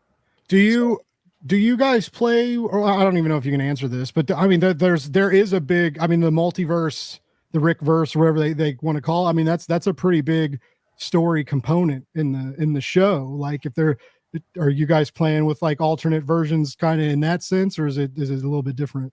Yeah. No, he's created a completely alternate reality, another world. Okay. There's like 12-year-old Morty and a 12-year-old Summer. Yeah. So like on the cover, that's Revolution Summer, and then there's Revolution Morty, you know. Okay. And that's those versions, and that's 12-year-old Summer, and she's a very angry young woman who's you know, it's coming into being a teenager, so she's got her, you know, her rebellious streak kicking in. She's even angrier. She's very militant. So is Morty. These are militant kids. You know, nice. All about the seizing the means of production. You know, how old are they? They're in high school in the show, right? And I know they're not in college yet, but they're. So you're pulling them back about like 5 or 6 Morty's years? Morty. Morty's 12, and Morty's 12 in the book in the show. Oh, he is? Okay. So, yeah, he's 12. So that's his age. Okay. And so that the version of him in this other reality is also 12, but everyone else is 12. So Summer's 12, and there's a whole bunch of kids. So okay. in those pages, you see some kids. Those are all kids from the Revolution world. So okay. There's going to be the Rick and Morty nerds out there. Yeah. So if you look at it right there, doesn't know anything. There's not me, not you, Tony. I'm just telling you what's in our story. I don't know the rest of it. I've watched it. I just don't. I didn't know the age. Yeah, this is a whole nother. Yeah, this is a whole nother. Another version of like you know how the show is like. Yeah, I love this. I love that she's got the fucking cigar. That's so good, dude. Like, yeah, she's quoting Castro there. So that's amazing. And I love, and this is the cover A, and this is your cover, correct? I thought, yeah. I thank God. I was like, I did pick the right cover. Yeah. So that's Revolution Summer right there, in the pink beret. Nice. Revolution Morty. But there's also in the book, there's also the regular Morty and the regular Summer. Okay. And Beth and Jerry are Beth and Jerry. They don't change. And I don't think never change Beth and Jerry. The story, there's other things pop up in the story as we go. I won't say. Yeah. I'm drawing issue 3. I start this week. So. And it's 4, right? It's 4, yeah. So. Okay. By the way, August 21st. Saying I agree. His layouts are super cool. I will never ever forget the first time I saw that double splash page from Ancient Noise. Good God, dude. That one, the one that you like the segment, the time and the ship, and it's all like spread across. Yeah. That was one of the coolest things I've ever seen. Thanks, man. Until you drew that TMNT Akira homage. I knew you were going to say that. I wait for the day for me to see something where I'm like, holy shit. No, but that'll always be like a special deal to me too. I thought Dust Pirates was really cool because like that was like when I went solo and they came on the show, and then like they introduced me to like you and David, and like I got to meet all you guys, and that was just a really cool book, and you guys were all super cool, nice to me, and and then I wanted to support the book, right? And so I happened to have the money, and I did it. And then I remember I was one of the last people, like I remember like Bob sent the email, and he was like, hey, for real, we got to know what you guys want Tony to draw. Now's the time. Like, this is the 3rd email. And I was like, shit. And I was like stressing over it, I was like, I don't know what to do. And I just got into manga, and I was reading the Akira box set, and it like clicked, and I was like, oh dude. And then you did it, and you did. And not only did you do it, but you just fucking nailed it, dude. And like the crack in the street, like I wouldn't even have thought of like that part, like this is so cool. So iconic crack, man. Yeah, it is an important crack. Like you gotta nail that crack, dude. If you don't nail that crack, then you don't know what you're missing. That is true. But yeah, and I mean, like it was so. Still, like I mean, I feel like every now and then, like it pops up online again, or you used it as an example in a commission post or something for one of the I'm proud of it. That was fun. Yeah. So yeah, I guess Ninja Turtles, anything Ninja Turtles related, I got to it. And I didn't know you were doing it. Like you were doing Test Turtles at the time. You hadn't even announced that yet, and you were just kind of like fucking around, like doing warm up, and you were like doing flat colors on them too.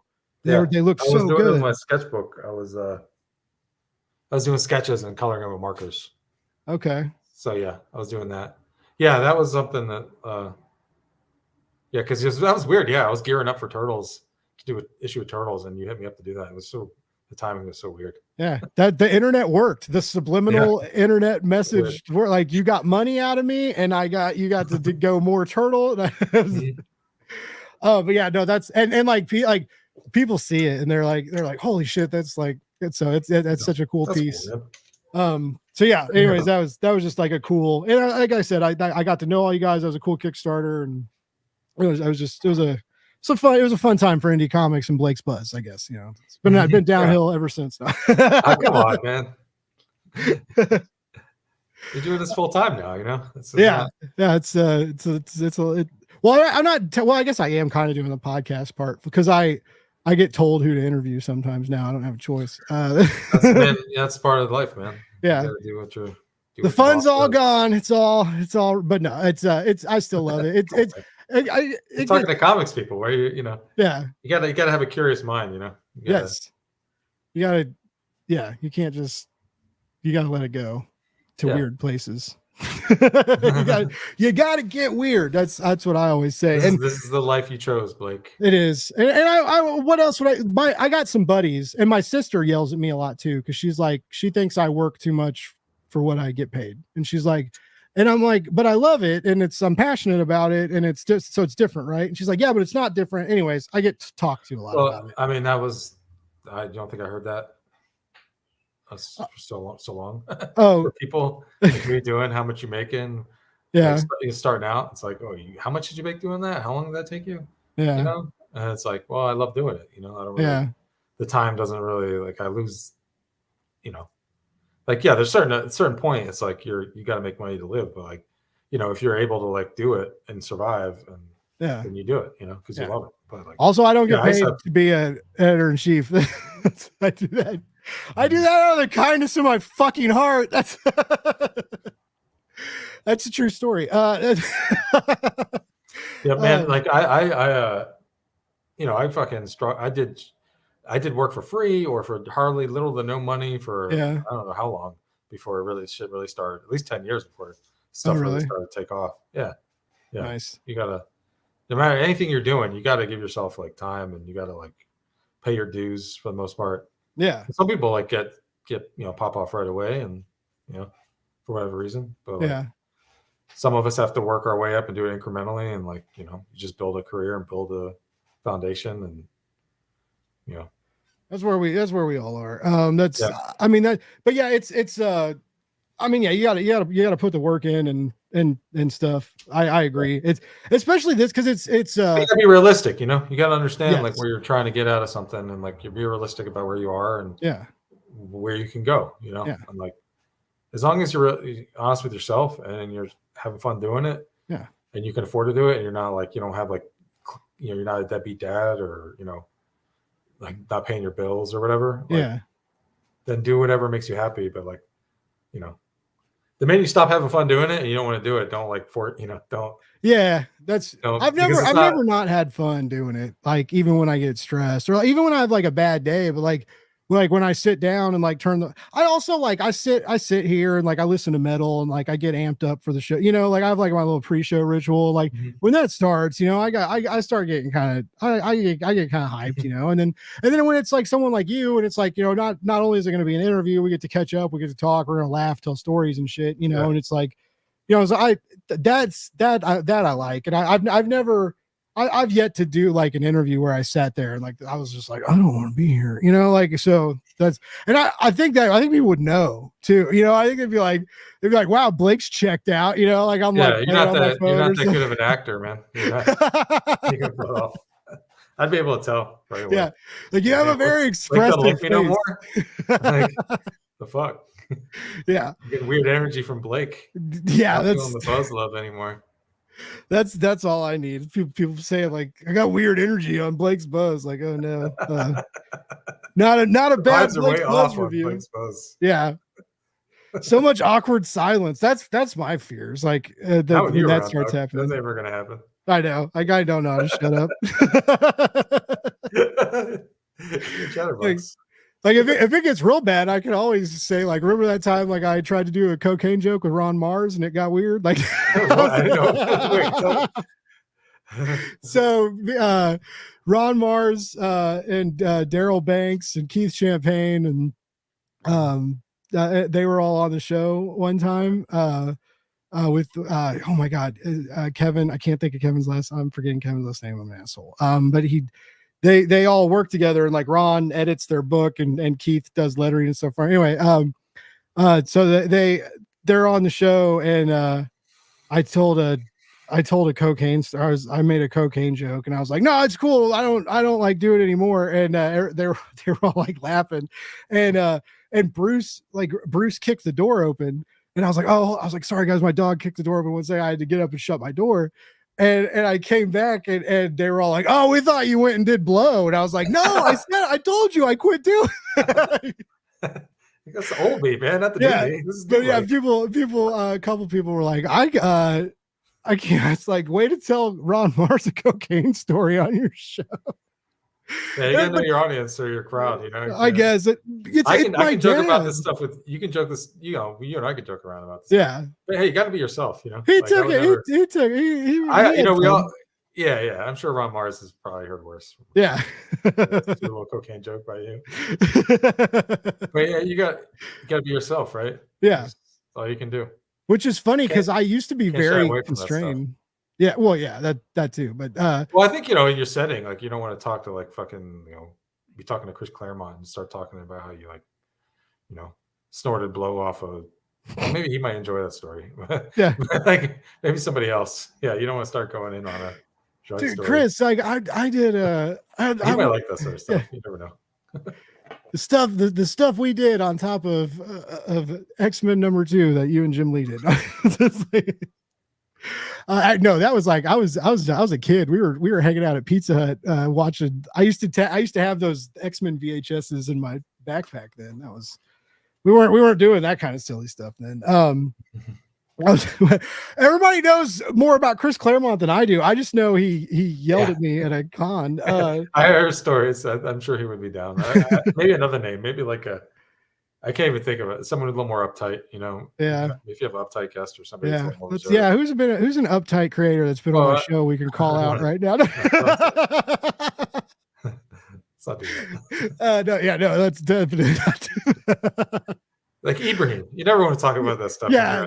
He clutches pearls. Every time I start talking about my old drug stories around Ibrahim, he's like always just gives me the naughty boy, don't do that. Yeah. You know? Yeah, we just talk about dogs and how his new book made me cry. Yeah, well, his stuff he's got coming out now, the book he's working on now. Yeah, the samurai book, it's fucking so good. Yeah, I'm excited for that. Yeah. He's doing cool. All of you guys at the El Camino, seem to got a lot of real cool stuff going on. What's the because you've done like. I was saying communal makes it sound weird, right? But like you've done a lot of stuff with like local artists, like where you live, and you guys kind of had like not necessarily an art collective, but kind of an art collective, like, and so like does like have probably just the support system is kind of nice too, but as like an echo chamber when. Like if you would have had El Camino when you were doing Pork Chop, do you think it would have made marketing any easier or any different? I don't know. I mean. I think like, you know, when I was doing Pork Chop, not when I was drawing it, but when the campaign was going on, like I was in calls with those dudes every day, you know, watching movies or whatever. So like, you know, the community's always been there. And as far as like locally, like, yeah, I have my friends here that we hang out, we have drawing nights, and it's just, you know, it's just nice to hang out with other creative people and talk about each other's projects and what's going on. And you joke around, and, you know, usually like you find the people that you share a sense of humor with, you know, that you kind of share the same sick sense of humor. So, you know, you're able to joke around and have a good time with each other, and just kind of like go to, you know, talk about art and then break down art and, you know, learn from each other. And that's great. Yeah. I don't know if marketing wise it would have made a difference, because like, you know, we haven't done much yet. Like, you know, we're just starting, this whole thing is just starting out. So we're just building it. And I think like with anything else, like we're just talking about, like putting in your dues, like, you know, you start something out and you just keep at it and you stay consistent.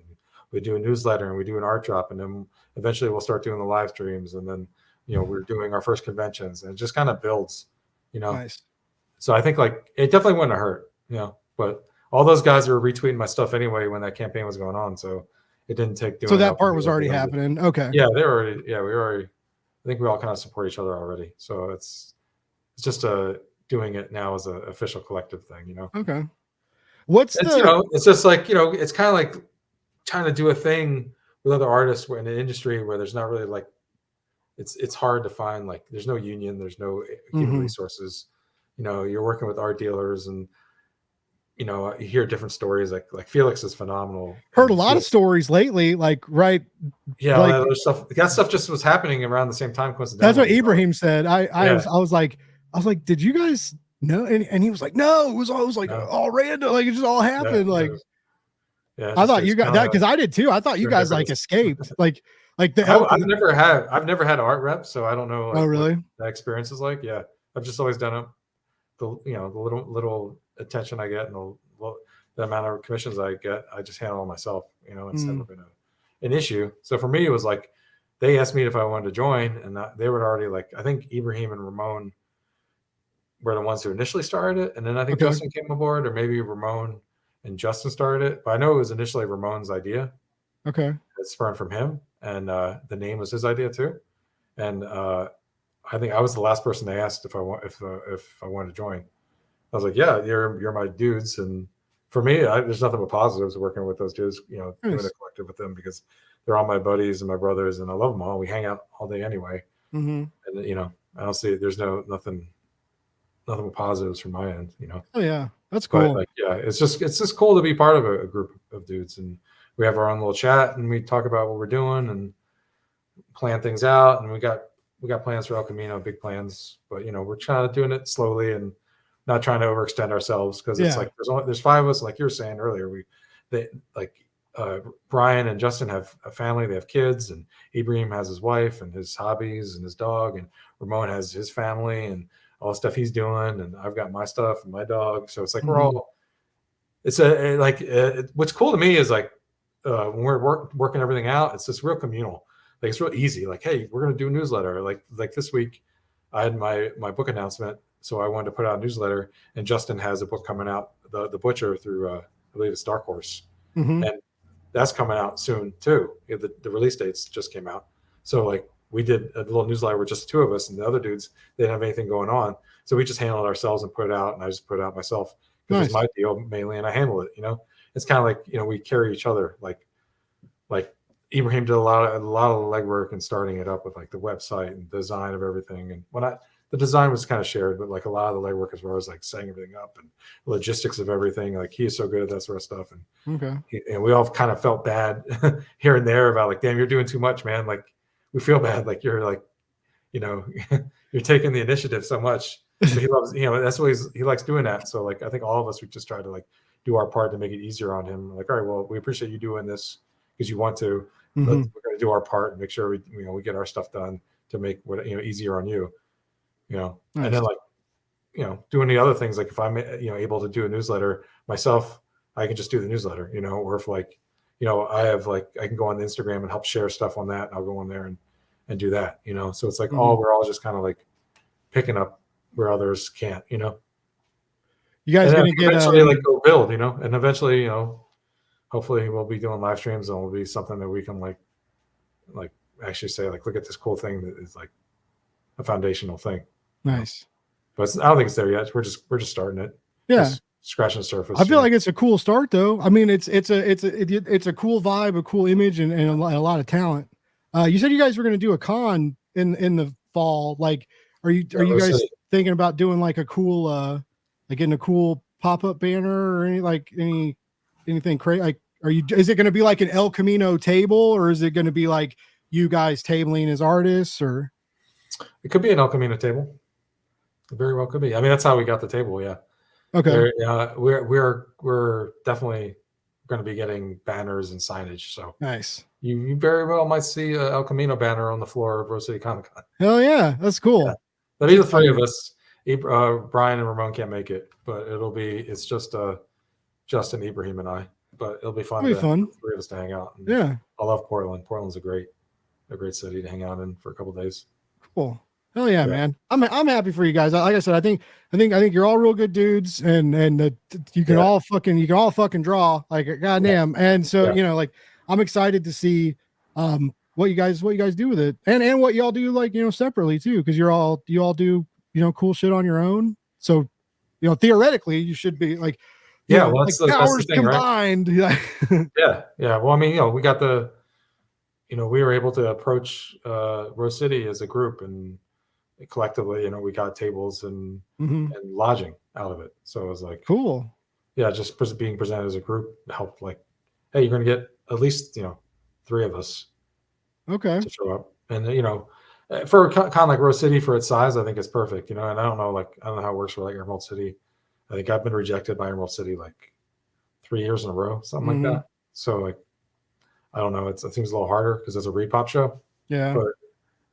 But also I don't like to travel much. So, Portland and Seattle are like easy for me. Okay. And then maybe make it down to LA, but like in the Bay Area as well, because that's like a short flight. But as far as like making it to the East Coast or the Midwest, maybe not. Yeah. Like I'm not a big airplane guy. So no, it gets expensive. I mean, like, because it's not like they, most of the time. I mean, a lot of the bigger, like, I mean, like some of like the big people like don't even get like they don't get lodging, right? It's not like everybody gets like the Hollywood Road treatment, right? Like it's so. Yeah. I mean, I've never had. This is the first time anyone's ever given me. I've been part of a group of people that ever were given a table or a hotel room.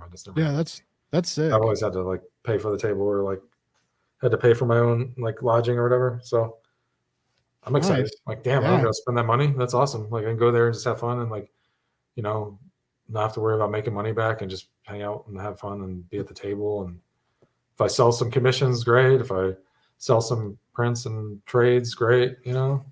Are you gonna go heavy? Like, are you gonna bring a lot to sell at the table, or what are you thinking? Yeah, I got a lot. I got so many comps. I know you've got some cool trades too. That it was nice. We had a little test run at free. Well, not a test run. It was free comic book day recently, and I brought a bunch of stuff. You and Tim, you guys. Yeah, at Muse here in Missoula, I sold out of pretty much everything.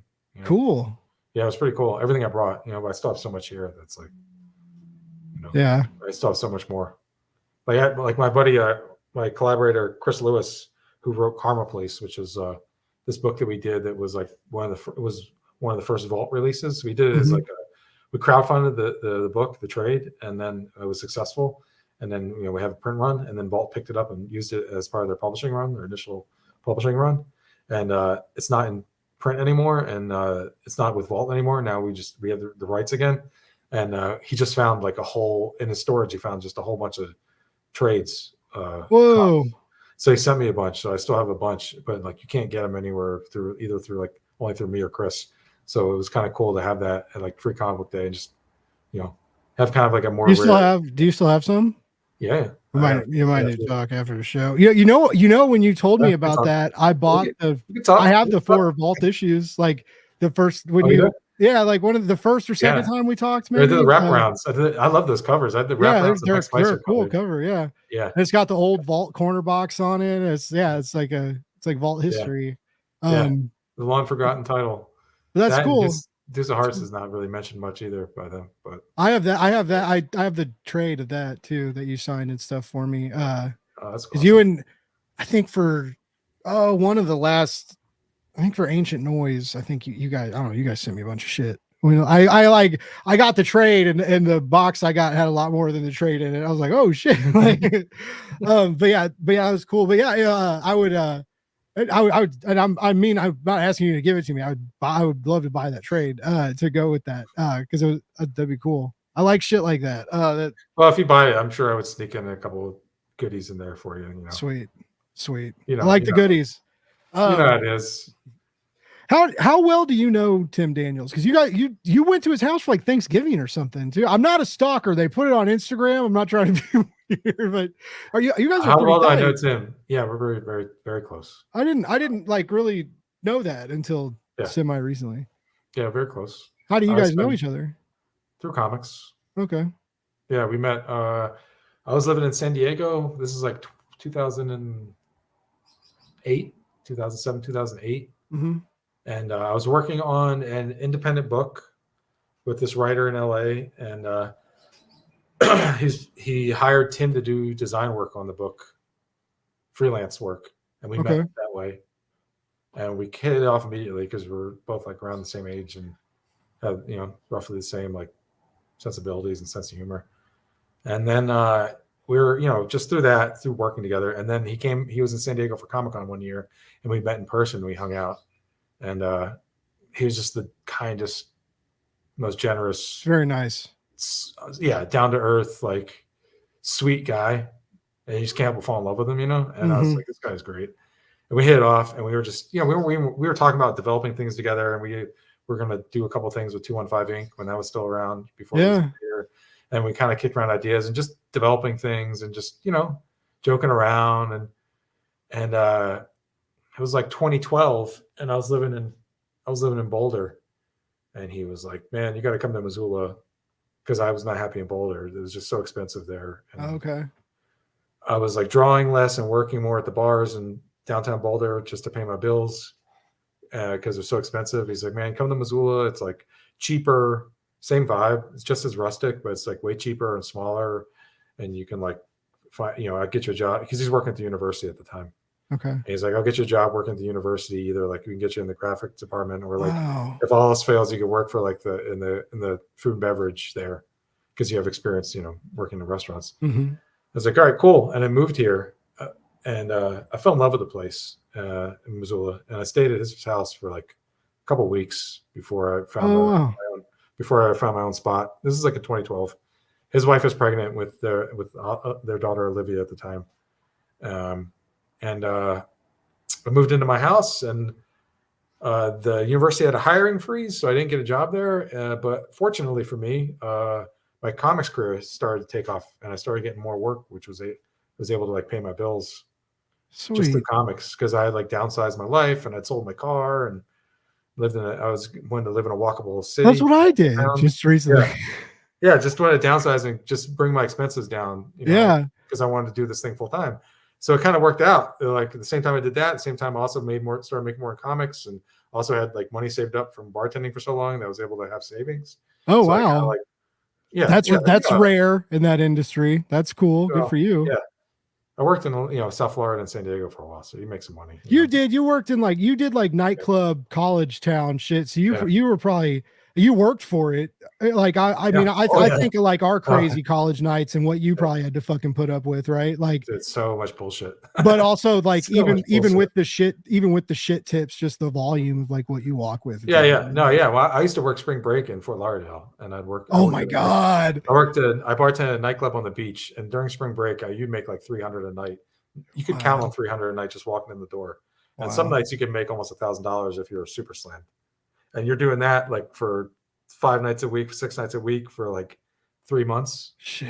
And I would just work for 3 months, and then just kind of fucking the rest of the year I could just fuck off and just Wow. you know, I could work sparingly. You know, I could be like, I'm still working 3 to 4 nights a week, but I'm not like, oh, I got to make 200 a night to pay this bill, or I got to make 100 a night to pay this bill, because you have a fat cushion, you know, of just killing it. One year I lived in New York for like 3 months in the fall. I spent like 3 months in New York, just bouncing around from a buddy's place to my uncle's place, and kind of did that. And didn't work. And I kept my place down in Florida too, because my rent was cheap and I had a roommate. So it was like, wow. You know, so I just paid like my rent was like $500 a month or something for like a townhouse. Damn. Yeah, ridiculous. 2-bedroom townhouse, you know? So I was like, yeah, that's no problem. I just like, you know, but yeah, those were those days. That's crazy. We got a very important question in the chat. I'm going to go 11 because I love hot dogs, but Tony doesn't. You're not a red meat guy, but do you ever do like the chicken sausages, or the can't believe it's not beef, or whatever they are, or the impossible meats or anything? Impossible meats or Beyond Burgers. I do that. You know, I have some black bean burger patties in my freezer. So do you do, because you and David taught me about the sausage and peppers, right? So do you ever vegan. Fuck with that anymore, or do you go vegan sausage? Vegan. It's all vegan. Yeah. I don't fuck with turkey. I don't fuck with red meat. I just eat chicken and salmon. So I can do that too. Well, okay, yeah. So, but I know there are vegan. Can I take a tofu dogs, or can I take a quick break? You sure can. I'll sit here and talk to myself for a while. Yeah. Yeah. Hold on. I gotta use the restroom. Yeah, cocaine stories for days. I'll pretend Ron Mars is here. All right. Oh, this is weird. I've never done this before. No, I'm just kidding. The first time I ever went live was actually solo. I got really, really drunk. That's why I actually used to drink all the time. When I used to do these, because for a while I thought, I was like, oh, if if I'm not drunk, I can't do a live stream, which luckily I found out, was not the case. I guess I'm still entertaining. Some people still watch me. I guess maybe, I don't know. Is anybody out there? Hello? No, there's people. There's people in the chat. There's some comments. We appreciate you. We appreciate you. But yeah, how cool is Tony Gregori? I'm so stoked for this book. My goodness.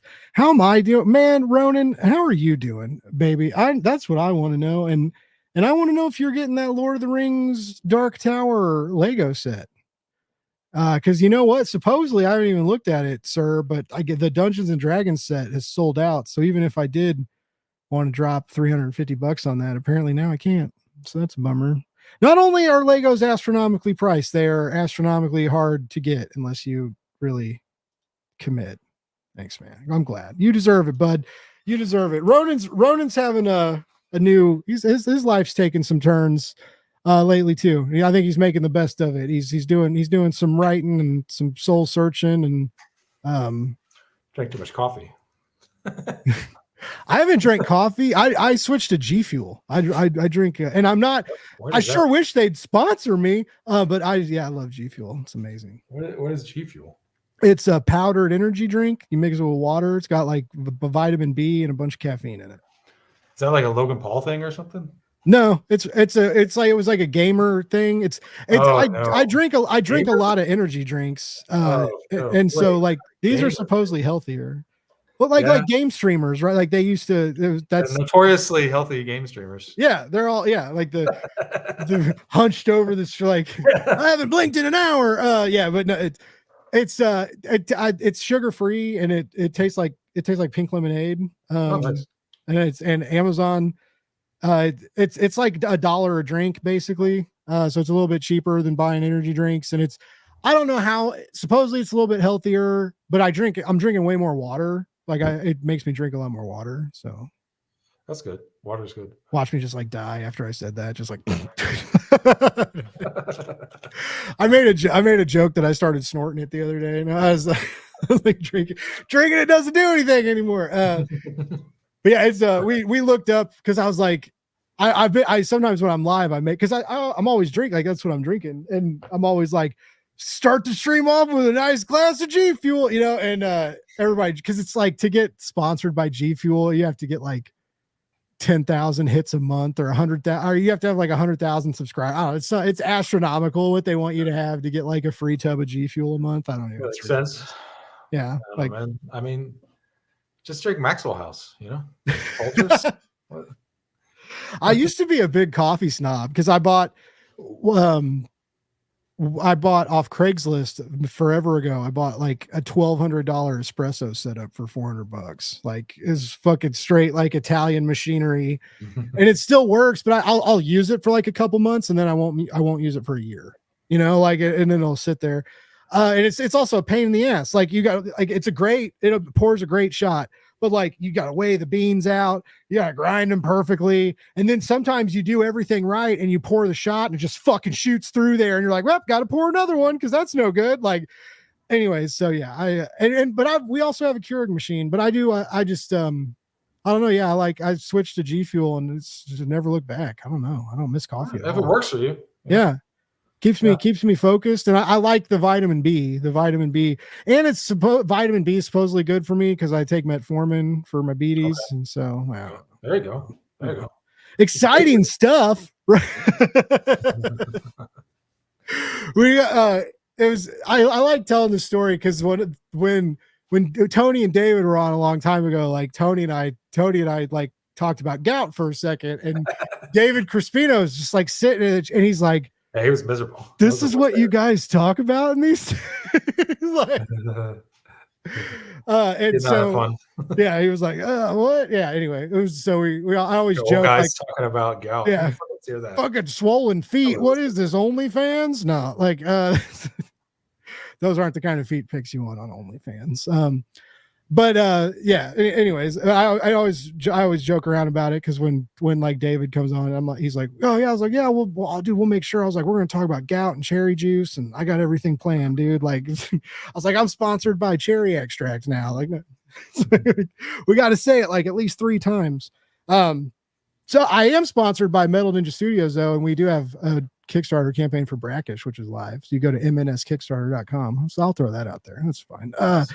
It's a cool book. It's like a weird Romeo Juliet kind of love story. And we sent it out to some reviewers and some people. It was funny that some people were like, I don't want to sound offensive, but like, is this trying to be like a Romeo and Juliet thing? And I was like, yeah, why would that be offensive? Like, I was like, it's funny.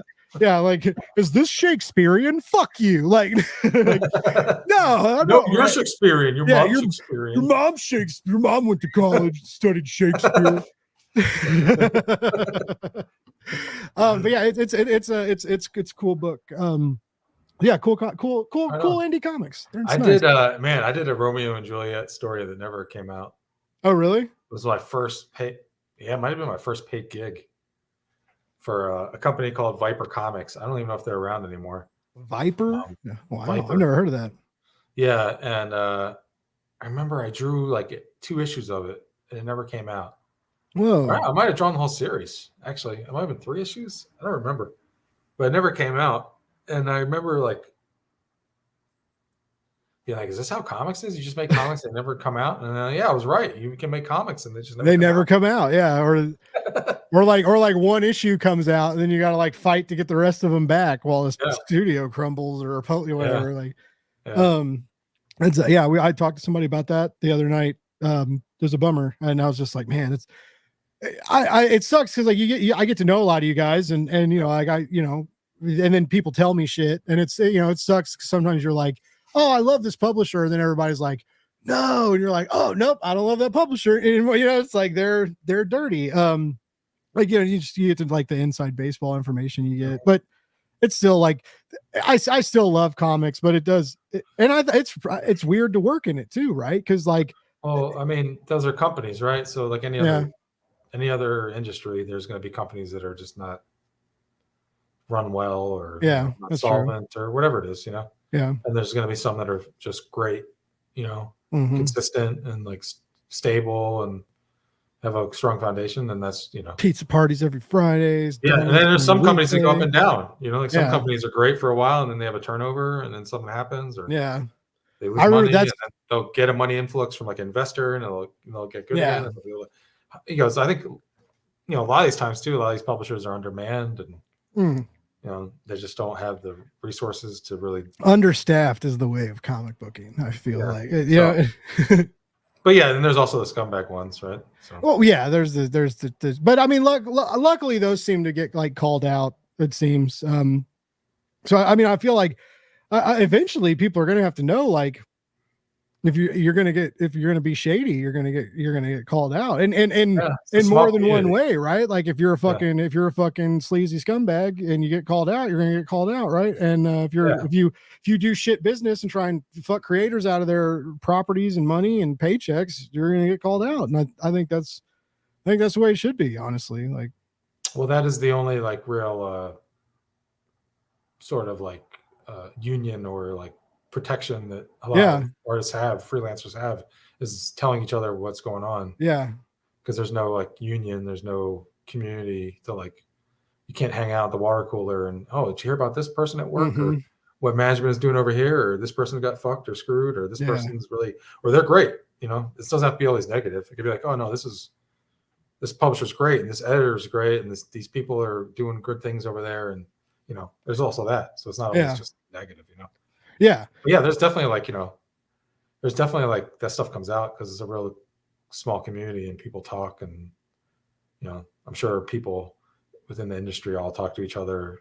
People love to talk. I mean, we all do. Everyone talks. It's just work, That's what work is. Yeah. It's, I mean, even, I've learned like to try not to, I'll post like my drama online sometimes. Right. But like, I don't, I've learned not to like get into other drama anymore, but like, read my fucking DMs and I'm curious about, like, I'm like, if I'm like, if comic book discourse is mad at something, I will waste my time seeing what it is, cause I'll be like, ooh, who's, so I'm that guy.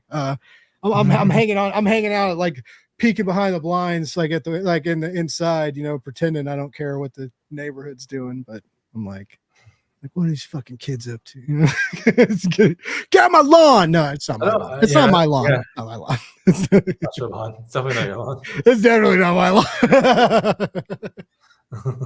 That's why I'm hiding, peeking. Yeah. It's not even my lawn. It's nobody's lawn. It's nobody's lawn. It's just grass. It's just free public grass. Yeah. That was a weird analogy. I don't know. That went off the tracks. As long as you know that's not your lawn, they're okay. Yeah. Yeah. I don't. Yeah, that stuff. That's funny. I laugh at it, but yeah, I don't know. I mean, you gotta be careful. It's wasted effort and energy that we're all. We all have limited supply of it, you know. When I don't know, but I don't think that I feel like that's similar to alcohol, right? Like even at the time, and you're clicking on the keys, and you're like, I'm a warrior, I'm a hero, you know, and you're just like, I'm standing up for the internet, you know. So that's the theme song that plays in my head. But when you're on, you need to log off, dude. You really do. That's a song that's playing on your head when you're online that you need to fucking outside. Like. That what sucks is now that's gonna stay. That was a catchy little tune. That's gonna stay in my head now forever. It's gonna be hard to keep that in mind, you know. Really. It's but yeah, I don't you know, it's I feel like that, like in the moment where it's like exciting and you're like, I'm fighting with somebody and maybe it's cathartic or whatever, but then it's like later you feel stupid about it, you know, or you feel like the Catholic guilt sets in, right? And it's like, did I hurt somebody's feelings? So I'll talk shit in the DM with people, like in my sports. Yeah, that's where. Shit. Yeah, talk shit where it's safe. That's where I. Yeah, well, in the sports DM, we're all like in the sports DM. It's just like it's not vile, but it's like definitely like more like, fuck you, you dumb bitch. Yeah, you know, that's like what it is. Yeah, and it's like, but you know, that's as far as like on Maine, arguing on Maine with people. Oh yeah, no, it's dude, not worth it. It's not worth it anymore. Like, what do you? Yeah, who cares? I don't care. Especially on Twitter, like you're not even most of the time. It's not even it's a real person, but they're not like real. You know? Yeah. But they may not be real anymore. I don't even know. There's a lot of weird you don't know. Yeah, but I don't pay attention to that. Like I think it was Ibrahim or Ramon. Somebody last night we were talking, and they was talking about how on Twitter now any you could just be scrolling on it, and there'll be like a thread of just porn. Mm-hmm. Yeah. Because it's just bots with sharing porn, full on sex videos after like just a regular tweet about whatever. It could be like about Palestine, or it could be about, you know, the fucking election, and it's just like nudes in bio, pussy in bio, and it's like people getting railed or whatever. Yeah, like, and it's like, what is going on? Like, so anybody on that website specifically, I'd be like, who cares? Like, you're not, you know. I stumbled into that. Especially if it's not a real person with a real name. It's like, on Blue Sky, there's a real red light district on Blue Sky. I stumbled into there I was like, oh no, what happened? And then like, but I'm saying on Blue Sky, it's people just sharing, it's individuals doing it. But on Twitter, or like OnlyFans accounts or sex workers. That's to me, it's separate. That's it's still like that's legit people doing their thing. But you can still who actually make get money off naughty things on your timeline when you don't realize it. All of a sudden, there's certain people I follow on that where I had to mute them because like, I love you, and I love everything you do, but I can't like be in public scrolling and like have that like someone look over my shoulder and see that. It's just can't have that. It's like I know some people are. It's like, look at the scene I watched when I woke up this morning. Like, whoa, bro! Like, what is? Because I remember being in the office and scrolling on Twitter and being, oh my, like, oh fuck! Like you look over and you're like, did anybody just see that? Did I get it away in time? You know, and like. It is way like with the bots or just people that share that stuff. We did a cover for a client that was an adult film star for like a con variant cover for them, and we like shared it and got promoted, and like they like tagged the actress in it and the studio and stuff, and so like.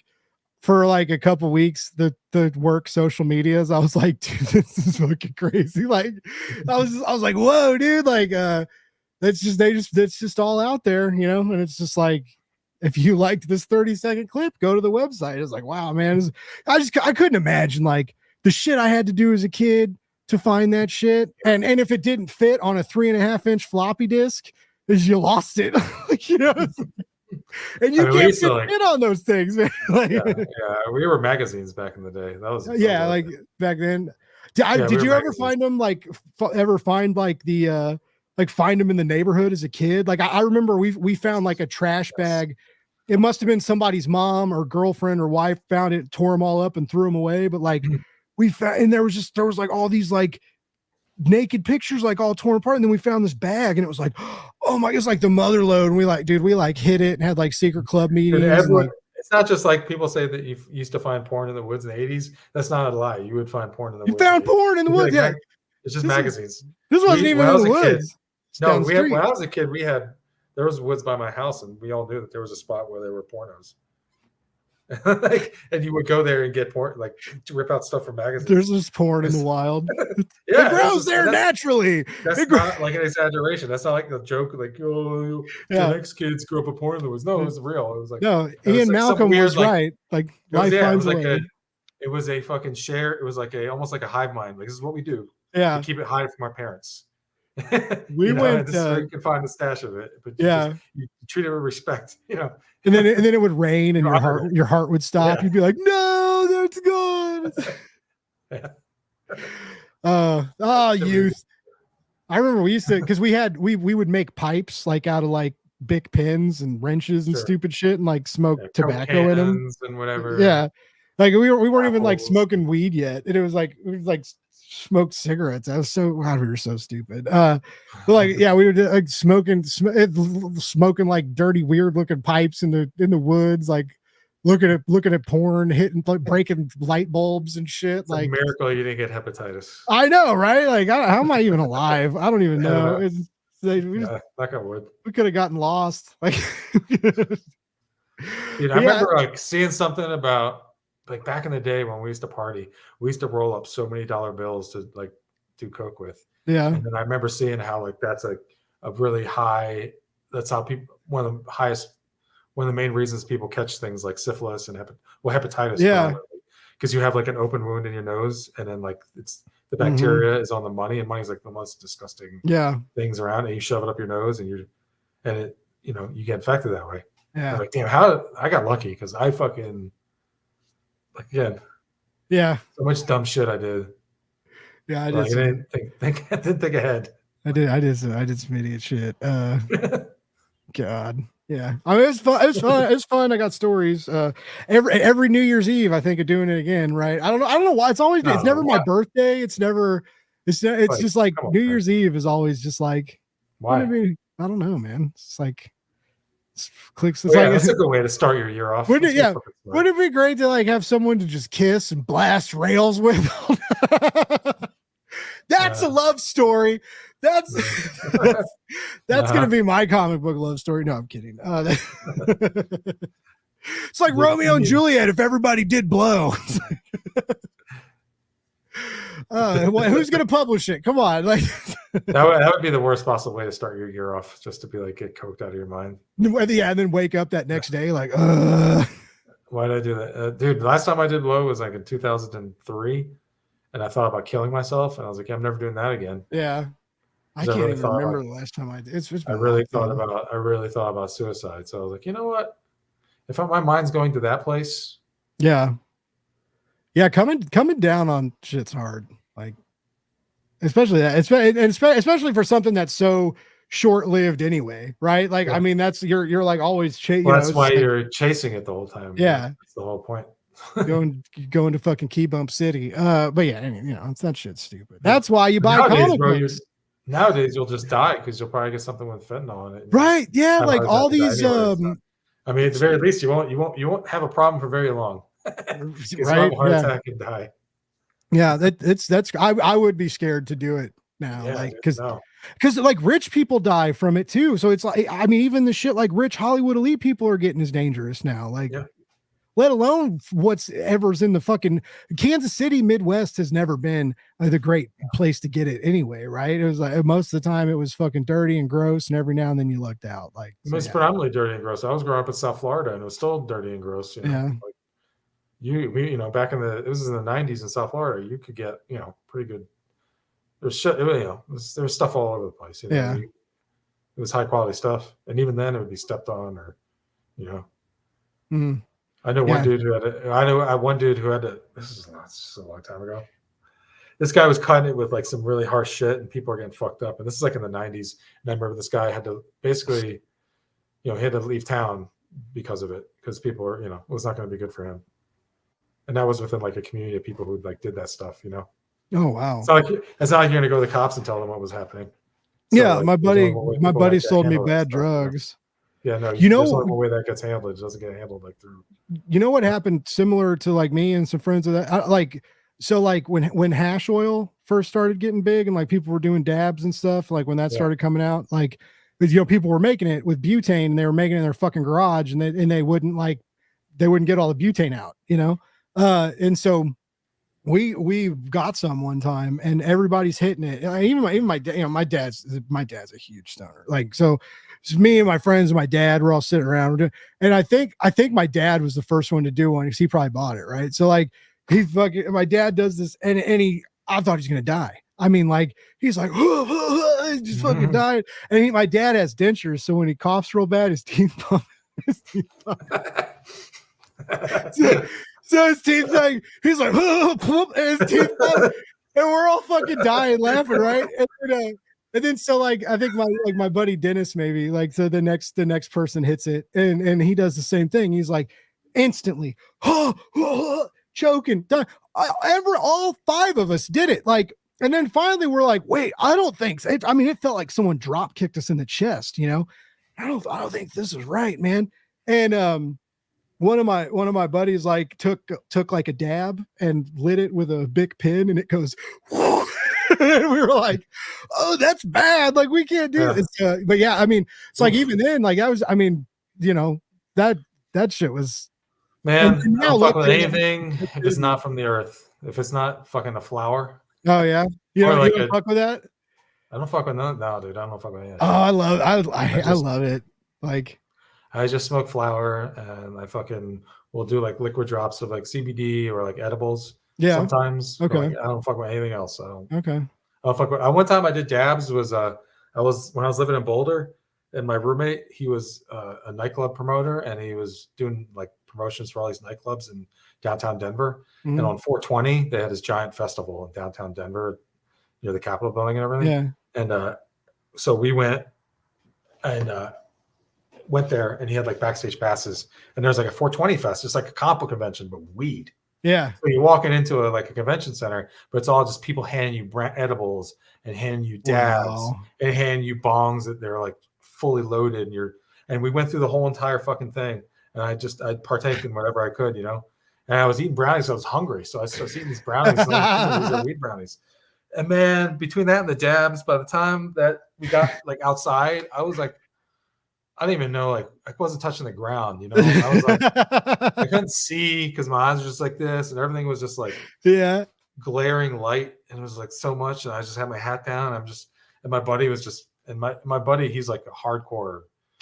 His tolerance is like beyond anything I could ever know anybody. You know, he could just like consume marijuana, cannabis all day long, and it's just like glassy eyed and like completely sober. I don't know what it is. He just basically took care of me, you know, to make sure I was okay. Because I was like, never again, man. And it was just like the dabs put me over because I'd never done that before. And yeah, they get crazy. Yeah, it's like, this sucks, man. I don't like being that high. I was like, you know. Yeah, you got to train. You got to professional. You know? I'm not a. I like it. I like the little. Crazy, like, I have a little e-rig, and like, oh, it's great. I love it. It's too much. I have a tiny little Spider-Man refrigerator for my dabs. Dude, I had a guy I knew a guy once I worked with in a bar, and he had a setup in his car, like by his like where his lighter would be, and it was like a dab setup in his car, like busting out the blowtorch and stuff. Like it was in his car, and it was like I don't know if it's a dab, but it was like a vaporizer type deal where it was okay. You know what I mean? Where it was like vapor. It was like a vape thing in his car, in his center console. And he was just fucking hitting that thing like a wand when he was driving. I'm like, dude, that's so well, dangerous. Like insane. Like, what are you doing? Yeah, the kitchen guys at the bar, like when this they hired this new kitchen guy who's this younger kid, and he ended up being the kitchen manager, and he was dating a server. Like we all used to party, but like he had a dab rig and a blowtorch and everything down in the kitchen. And so like, I mean, dude, we would fucking I'd go down to get ice, and I'd be filling up ice buckets, and they'd hear me filling up ice buckets. They'd be like, Blake, come to the prep, and like fucking doing dabs in the preps. It was just like, Yeah, it was I can see fucking why you silly. got fired. Yeah, I was dumb. But also sometimes my boss was there too. It was when my boss's bosses found out shenanigans is when it was like, oh yeah, Blake's done. Like, but no, that ended up saving my life, being a good deal. So that's probably good, because I probably would have stayed there way too long, because I really wanted to bartend, and they kept teasing me with it. They'd be like, oh yeah, my boss would be like, well, I'll make you a great bartender, blah, blah, blah, blah. And it's like, yeah, so whatever. But things happen for a reason, and I'm glad I'm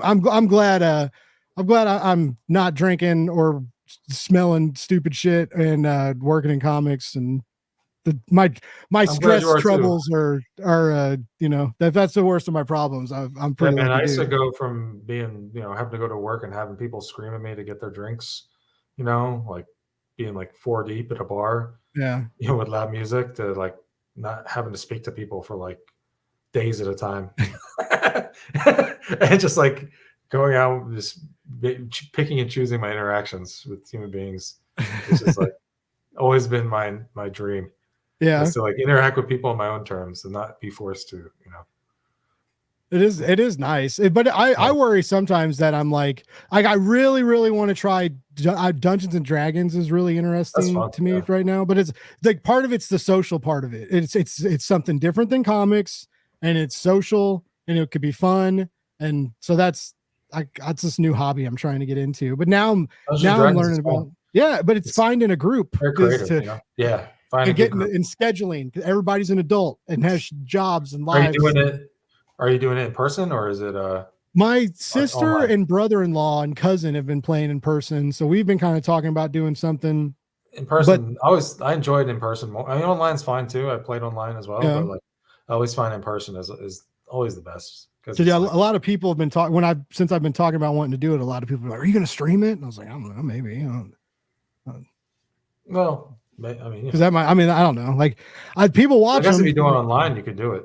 Yeah, like I mean, everybody could do. But yeah, I would like to do like an easy probably campaign, in person with people I know, and like see what it's, because I've never played before. Like I got some books I've watched a lot of videos, and play in person and learn it, and then kind of figure it out like how it's played, and I think also like how just playing within a group and playing with people. Yeah, do it in person for a while first. Yeah, to see if you even enjoy it. I better. I've spent a couple $100 on books. I'm really bad at that. I hyper fixate on shit, and it's like I probably a sign of mental illness. But like I feel like this is a Blake's therapy session. This is Blake's therapy. Yeah, I don't have healthcare. I got to do it some way, buddy. I'm glad I could help. I mean. Yeah, but I get like real into shit sometimes, and I'll go all in, and I go all in, and sure. I ended up also Amazon had a huge Dungeons and Dragons sale a couple weeks ago, and so like I got like some books that were half price off. You can find that shit for free online, Yeah, like they you can get like PDFs and all sorts of shit. Yeah. But so we've been talking about doing it at the studios, like a team building exercise. So I'm excited, but yeah, if you have a good DM, as long as you have a good DM, that's really what it's all about. Yeah. If you have a good dungeon master or game master, whatever you call them. Speaking of, Dave, we've been talking about you, Dave. Hey, Crispies. Boy, Crispies. I sent him a screenshot when I said tonight we were going to talk about gout and his missing tooth. I was like, hey, we're talking about you. And then he messaged me back, and he was like, dude, I'm at dinner with my mom. And I was like, it's not like I sent you porn. Like, what is it's weird. It was a weird text exchange with old Crispy there. Well, anyway, but yeah, I love him. He's good. Also do that by because some of those books are Tony's too. So that's a pertinent conversation. Buy all of our books. Go to davidcrispino.com. And yeah, you're about to be able to get some new Taft sturgeon, I think, because I think you guys did order some extra to sell like at cons, and no, I mean not like tons, but there will maybe for those slackers out there who didn't participate in the amazing Kickstarter campaign we all ran. Not to call out any names, but we could. No, but like maybe this holiday comes around, people want to have a stocking stuffer. Yeah. Go to davidcrispino.com. Yeah. And pick up a copy of it. Yeah. We'll always have copies available. Nice. Yeah, I'm excited to see it. It looks like a great. I've read it already, and I love it.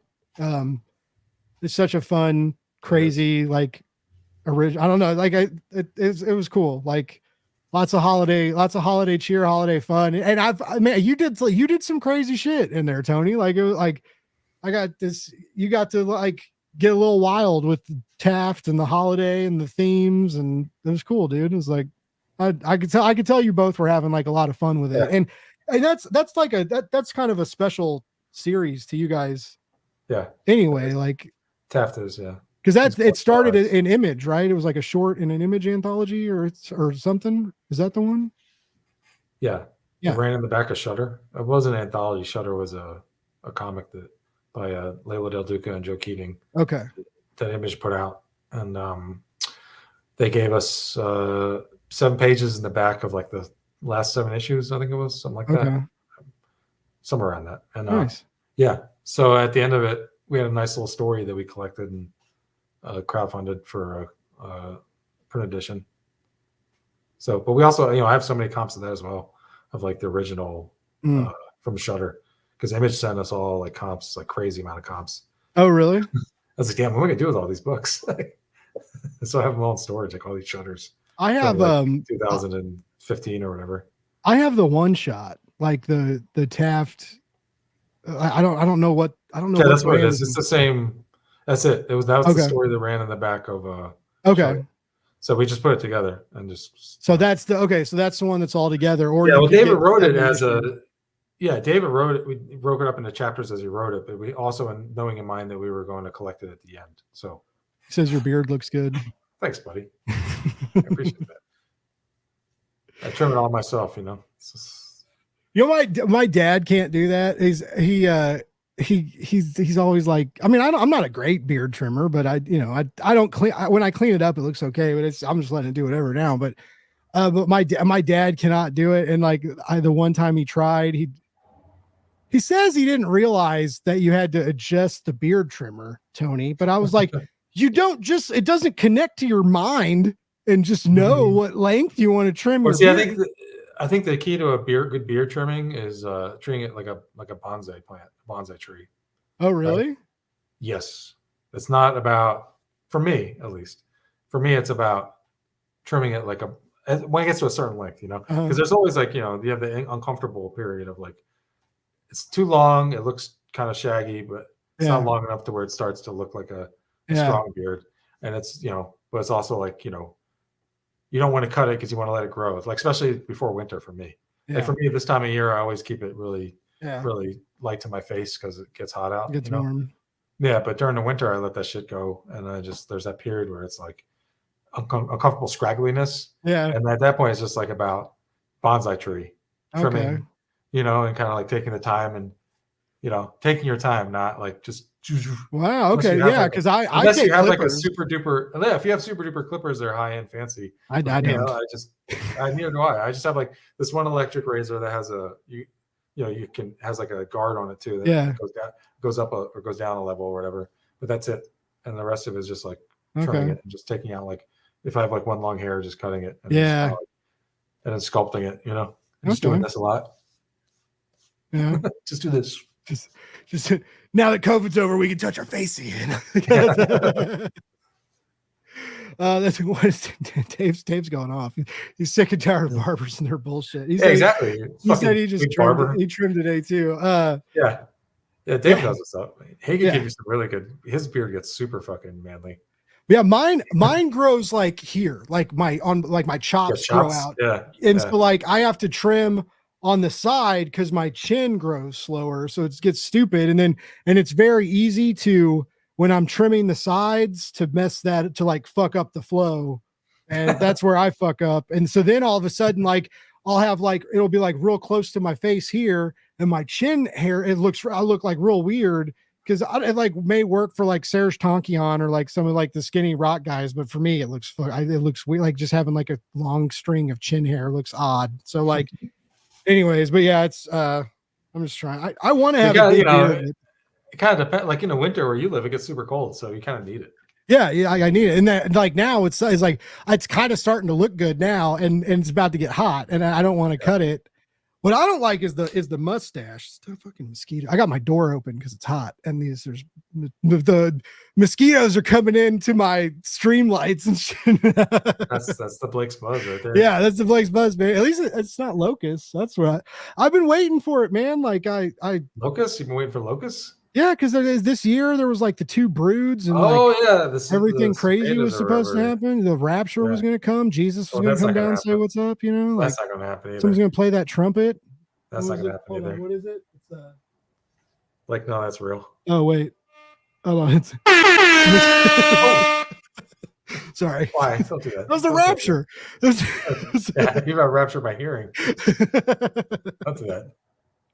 Anyway, that's I have the sound. That's what the rapture sounds like. Anyway, sorry. Yeah, no. I made Tony deaf. I ruined his career. What? He's a drawer, not a listener, at least. Huh? What? Sorry, folks. More technical difficulties after last night. Oh, so mad last night. Stupid StreamYard. But anyways, it worked tonight, and I'm really glad we got to catch up. And I am really stoked for you. Like just the Oni deal, with Mike, this team that you got on Rick and Morty. I think it's gonna be great.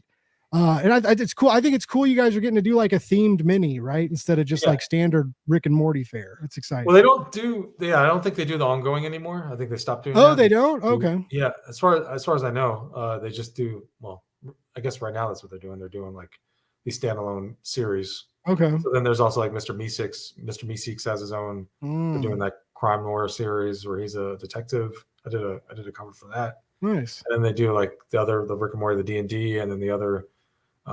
The stuff that I think that Rick's there's another Rick's ball. There's a political one that's coming out that I just saw was announced.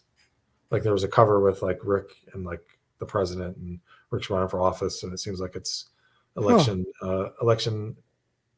themed. So that's Tony, I just don't like it when they put politics in. I'm just joking. I'm fucking around. That was a joke. Well, it's Rick and Morty, so the politics. Yeah, it's supposed to be right, just like South Park and all that. Yeah. Like it's what is it if it's not? I think what's cool. I think it's cool about Rick and Morty because you can tell like these one-off stories, and there's always like, well, it's another multiverse, because that's what the show is about. So it's just.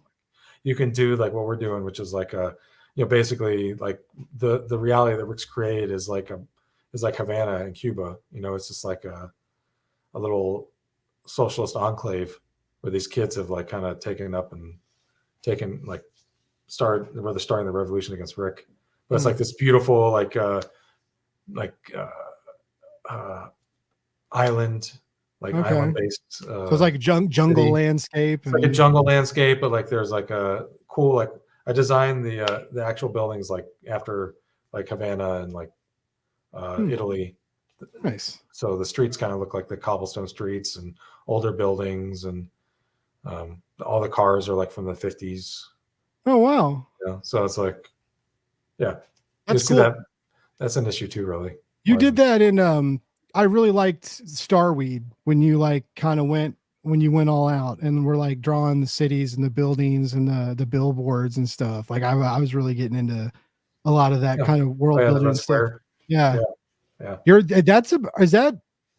you guys still planning on issue 3 of that happening soonish? Yeah. We were going to do the Kickstarter on 420. We're going to launch it. But then Alex, the writer, he just had a bunch of family stuff come up with like he got COVID and then his wife got COVID and they're okay, but it was just like a lot of stuff going on, you know. So it's like we postponed it and it's probably going to be around September. Okay. So we'll launch. It's all finished. It's just doing the campaign and paying to print it. Nice. That's another cool book. So people out there listening, like make sure you pre-order Rick and Morty from your shop. But keep an eye out for that because that's Starweed's a very cool book, and it'll be you'll be able to get the back issues and stuff. So. Number 3, yeah, you can get the trade. Like the whole thing is like a trade. Oh, really? Single issues, yeah. So this will be it. It's a 3-issue banger. Okay. Yeah. I didn't know that. Oh, that's cool. So you can get like the 3. So you'll do like a issue 3 cover and then like a different cover for the whole collection, or will you just do the collection? Yeah, we'll probably just the cover for the collection will probably just be the cover from issue 1. Okay. I love that cover, so I'll probably just use that. Tony's a cool book. Thanks, Dave. Lots of love in the chat tonight. I'm an open book, that's for sure. Yeah, I think we both were tonight. We took a journey on this chat. Yeah, there's a lot of drug talk. We didn't talk about gout. We did talk about Dave's. That's why Dave's in the comments like they didn't fucking tell cocaine stories when I was on. Dave doesn't want to hear that stuff either. He probably doesn't. He doesn't want to hear gout stories. He doesn't want to hear cocaine stories. Yeah. He's like, he was like, could we go back to Dungeons and Dragons? He liked talking Magic the Gathering. He's like, well, I remember when I went and bought, I was going to try and get into Magic the Gathering and I went and bought a deck and I just don't understand it. I'm like, dumb. And like, and Dave was like, oh, he was like, what'd you buy? Oh my God. He's like, dude, you could, people like stream Dungeons and Dragons. You could do like a Blake's Buzz, Magic the Gathering night. Like, I was like, Dave doesn't sound like that. Yeah, I know. That's just me. He's okay. But he was excited. It was me imagining Dave being excited. I know Dave very well. That doesn't sound like that. Yeah, no, he's very like, I'm Dave Crispino. Yeah, he's very matter of fact. And, yeah. You could stream. Yeah. You could stream Magic the Gathering. You could, and I know David would be great at doing it. Actually, you know what? We did an RPG. We did an RPG with Jason Copeland DM'd it. It was a Star Wars. He does that a lot. Yeah. Yeah, we did Age of Empire for a while. Yeah, it was great. It was fun. And David played. We played online. Nice. We had fun for a bit. Is that Kevin Cuff and Bob France play with him a lot too? Yeah. Yep. There's a couple of people. I bet that would be a fun time. It was a good time, yeah. But it's just like anything else. Like you were saying about finding a party. Everyone has kids or wives, and it's hard. It's hard. I know Dave's selling a lot of his he's selling a lot of his game stuff. I saw. I thought about buying it. It was like right after I bought a bunch of Dungeons and Dragons book. He posted that. And I was like, damn it.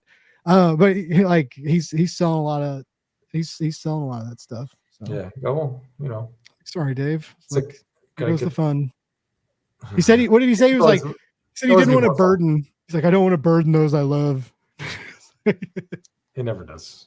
I know. He's like all he is love. He doesn't burden anybody. Both of you are fucking awesome. I love you both. I'm a burden. I'm a hell of a burden. There you go. Well, you've been nice to me at least. I don't know. Like it's I don't know. Wait till this live stream goes off. I'll be cussing you out like a motherfucker. I told you not to show those pages, Blake. No. Yeah, you fucking asshole. They specifically told me if you go on Blake's Buzz, you can't talk about Blow and Rick and Morty. That's all you talked about. I know, that's all we did. Because it's an addicting. It's not. Comic books are addicting, but no, it's going to be a cool book, and I'm excited for it. And I'm the art. I feel like you really do like the characters. You really get them. Much like when I saw you draw the turtles, I just like. I know like that story's in a good place. The pages are going to look good. It's going to be, I'm excited. I'm really excited to see what you do there. Yeah. It's a lot of fun, just, it was fun, kind of learning to draw in that style, the style of the show. Yeah. So that's been a cool little experiment for me. So I'm having fun doing it. I'm seeing that like, it also like going forward, if say I might, if I never do Rick and Morty again, say this is it, or, I think I can take stuff from this into the next thing I do. And if I get to do more Rick and Morty, which would be awesome, then I feel like I have more room to grow within what I'm already doing. So I feel like it's all just coming together swimmingly in a creative sense. Very cool. Yeah. I was going to ask, like, if like schedule allowed it and stuff, if they came back and they were like, hey, do you want to do more Rick and Morty, do another mini, or so? I didn't like, would that be, that's cool. Like you're going to make me read Rick and Morty comics is what's going to happen. Like I'm going to have to check, because I read a little bit and I've wanted to do that. I want to read the D&D one, but yeah, nothing. Why don't you do it? Yeah, Fuck you waiting for, Blake? For this live stream to end. What else you got going on? Yeah, immediately we're gonna turn this off and you immediately go read the D&D. Yeah, actually, I am immediately gonna go build. I have to proofread a Kickstarter page. Then I'm gonna go read or something. I don't know. Read some Rick and Morty comics. Yeah, it should. Good for you. Like I saw that there was a Rick and Morty book that got nominated for an Eisner a couple of years ago. A series. Really? Yeah. You might want to Google it. I like they used to have these hardcovers that, like, when you open them, I drew the last hardcover that came out. I drew the wraparound for it. Oh, really? Yeah, the deluxe double edition volume 3. Hell yeah! Do they still talk when you open them? Like, no. Oh yeah, the first like couple hardcovers they did. Well, maybe it did. I haven't seen it yet. I don't know I don't even have a physical copy. Yeah, you open it up and it goes like whoop it up a dub or some weird shit. I didn't know that. Yeah, it's crazy. That'd be awesome. That's my goal. I want to do my goal is to do one more Rick and Morty series and draw the wraparound and have the book open up and go whoop it up a dub. That would be like, and that gives me like my career it's all gravy for me. Like that's it. I'd be okay with that. After it's just my art and just like, well, it would be. Yeah, Rick and Morty 2022 best graphic album reprint for Rick and Morty Goes to Hell 1-5. There you go. Oh wait, and then is there multiple? Then there's Rick and Morty Ever After. That was 2021. Huh. So they've got a couple. Maybe. Yeah, that's what it looks like. Oh. For like what, licensed series or something? But yeah, like best reprint, or what's it? It's like a fancier. Hold on, where did it go? Eisner 2022. Eisner. Well, that's okay. Where's Rick? Nope. Come on. Rick and Morty versus Dungeons and Dragons Deluxe Edition, best graphic album reprint. Wow, order that now, Blake. And then, yeah, that's your homework. I just got paid today too. Fuck, might as well. Yeah. There you go. That PayPal transaction came through. Nice. Yeah. Nice.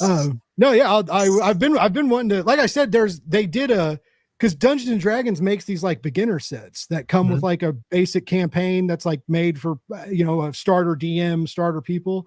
And I have one for a Stranger Things that's like it's like the campaign's told by Will, like like it's like this, he wrote it or whatever. But they did one for Rick and Morty too, and but both of them sold out. Yeah, that's cool. Because they just love stuff to sell out, so that you have to pay way more money for it. Oh, it's not fair.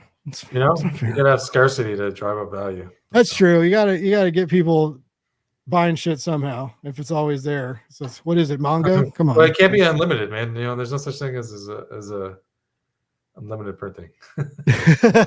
Yeah, that's limited time only. Hurry up and buy this thing. It's true. Hurry up and buy. Yes. Mm-hmm. Did you see my hearts? Yes. I don't know. I don't know what you're talking about, Dave. Yes. I see your heart everywhere. I see your heart when I close my eyes, Dave Crispino. All right. Well, Tony, I've kept you for 2.5 hours, but I really do mean it. Yeah. Jesus Christ. I know. It feels like forever, right? No. I for real, I always love talking to you, catching up, dude. And I'm very excited when because I'm on Oni's press list, so I will get the when they send that out, I'll get to read it earlier than. Yeah, you just gotta check your emails, I know hard. It's so hard. I have all these different emails, Tony. There's emails everywhere. There's all these addresses and you can't combine them all. Anyway, but no, I need to pay better. I'm just fucking with you, Blake. No, you're true. My email situation is terrible. Like one account has like 1,000, one has like 5,000 unread, one has like 300.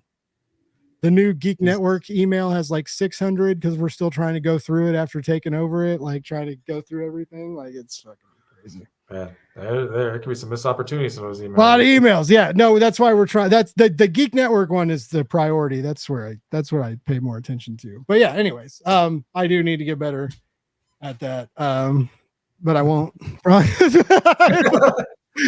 That's not on my list right now, Tony Gregori.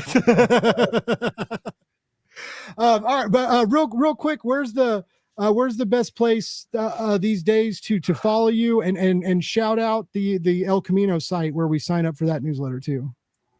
Yeah, elcaminoart.com is the site, and you can find everything El Camino related there. You can sign up to the newsletter, get our updates, usually at least once a month, maybe more. Art drops, news on when we're going to do our live stream, and then also all our appearances and whatnot. And you can find all our social medias on there too. All mine is there at elcaminoart.com. Tony Gregori on Twitter, and then Tony Gregori at Instagram. With an I, not a Y. Very important. Well, Gregori with an I. Yeah. Yeah. Sorry. Gregori with an I. It's not Gregory. I'm not English. Yeah. It's not Gregory. Gregori. They're like that. And it's not Tony with an I either. But yeah. Anthony Gregori. Italiano, you know. You're Greek though, aren't you? Or are you Italian? Yeah. You are Greek? Okay. Yeah. That's what I thought. My mom was Greek and my dad was Italian. Okay. Both 100%. So I'm a Mediterranean salad. It reminded me of a fucking Fifth Element for a second. I am a meat popsicle. All right. Well, on that note, everybody, I am going to say goodnight and wish everybody a very happy weekend. I'm really sorry we didn't get to do the live stream last night, but Patrick Horvath, we did get recorded. I'll get it out as soon as I can. It was awesome. It was a great show. But yeah, StreamYard had some problems. We couldn't get it to go live, but so I apologize. But thanks for tuning in tonight. Always happy to have you all. Love more, hate less, read comics. And Tony, unless you got anything else left to say, bud, I will play the thing and set you free. All right. Good night, everybody. Night.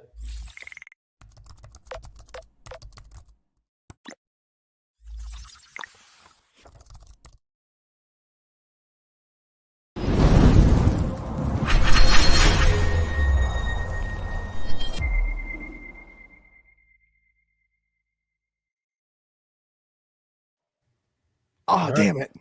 Hold on. I hit it too late. And